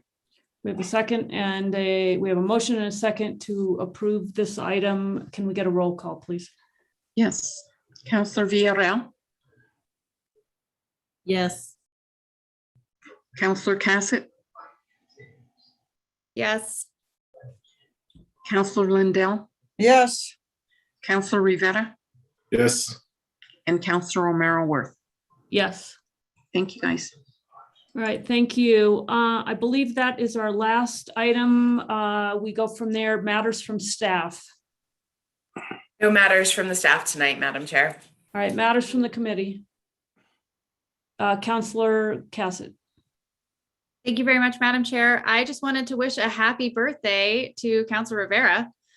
So I'm sure this was a great way to celebrate. I believe it is today, correct? Yes. Yes. So happy birthday.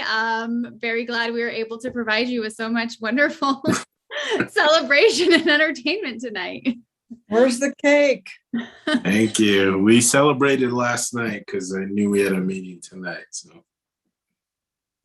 happy Funny birthday, how Chris, Counselor. Happy funny how birthday. Chris doesn't let us know when he gets older. It's because he's The looking best so kept young. secret. Okay, matters from the chair, our next meeting, Monday, January 31st. Until then, we are adjourned. Thanks, everybody. Thank you, Chair.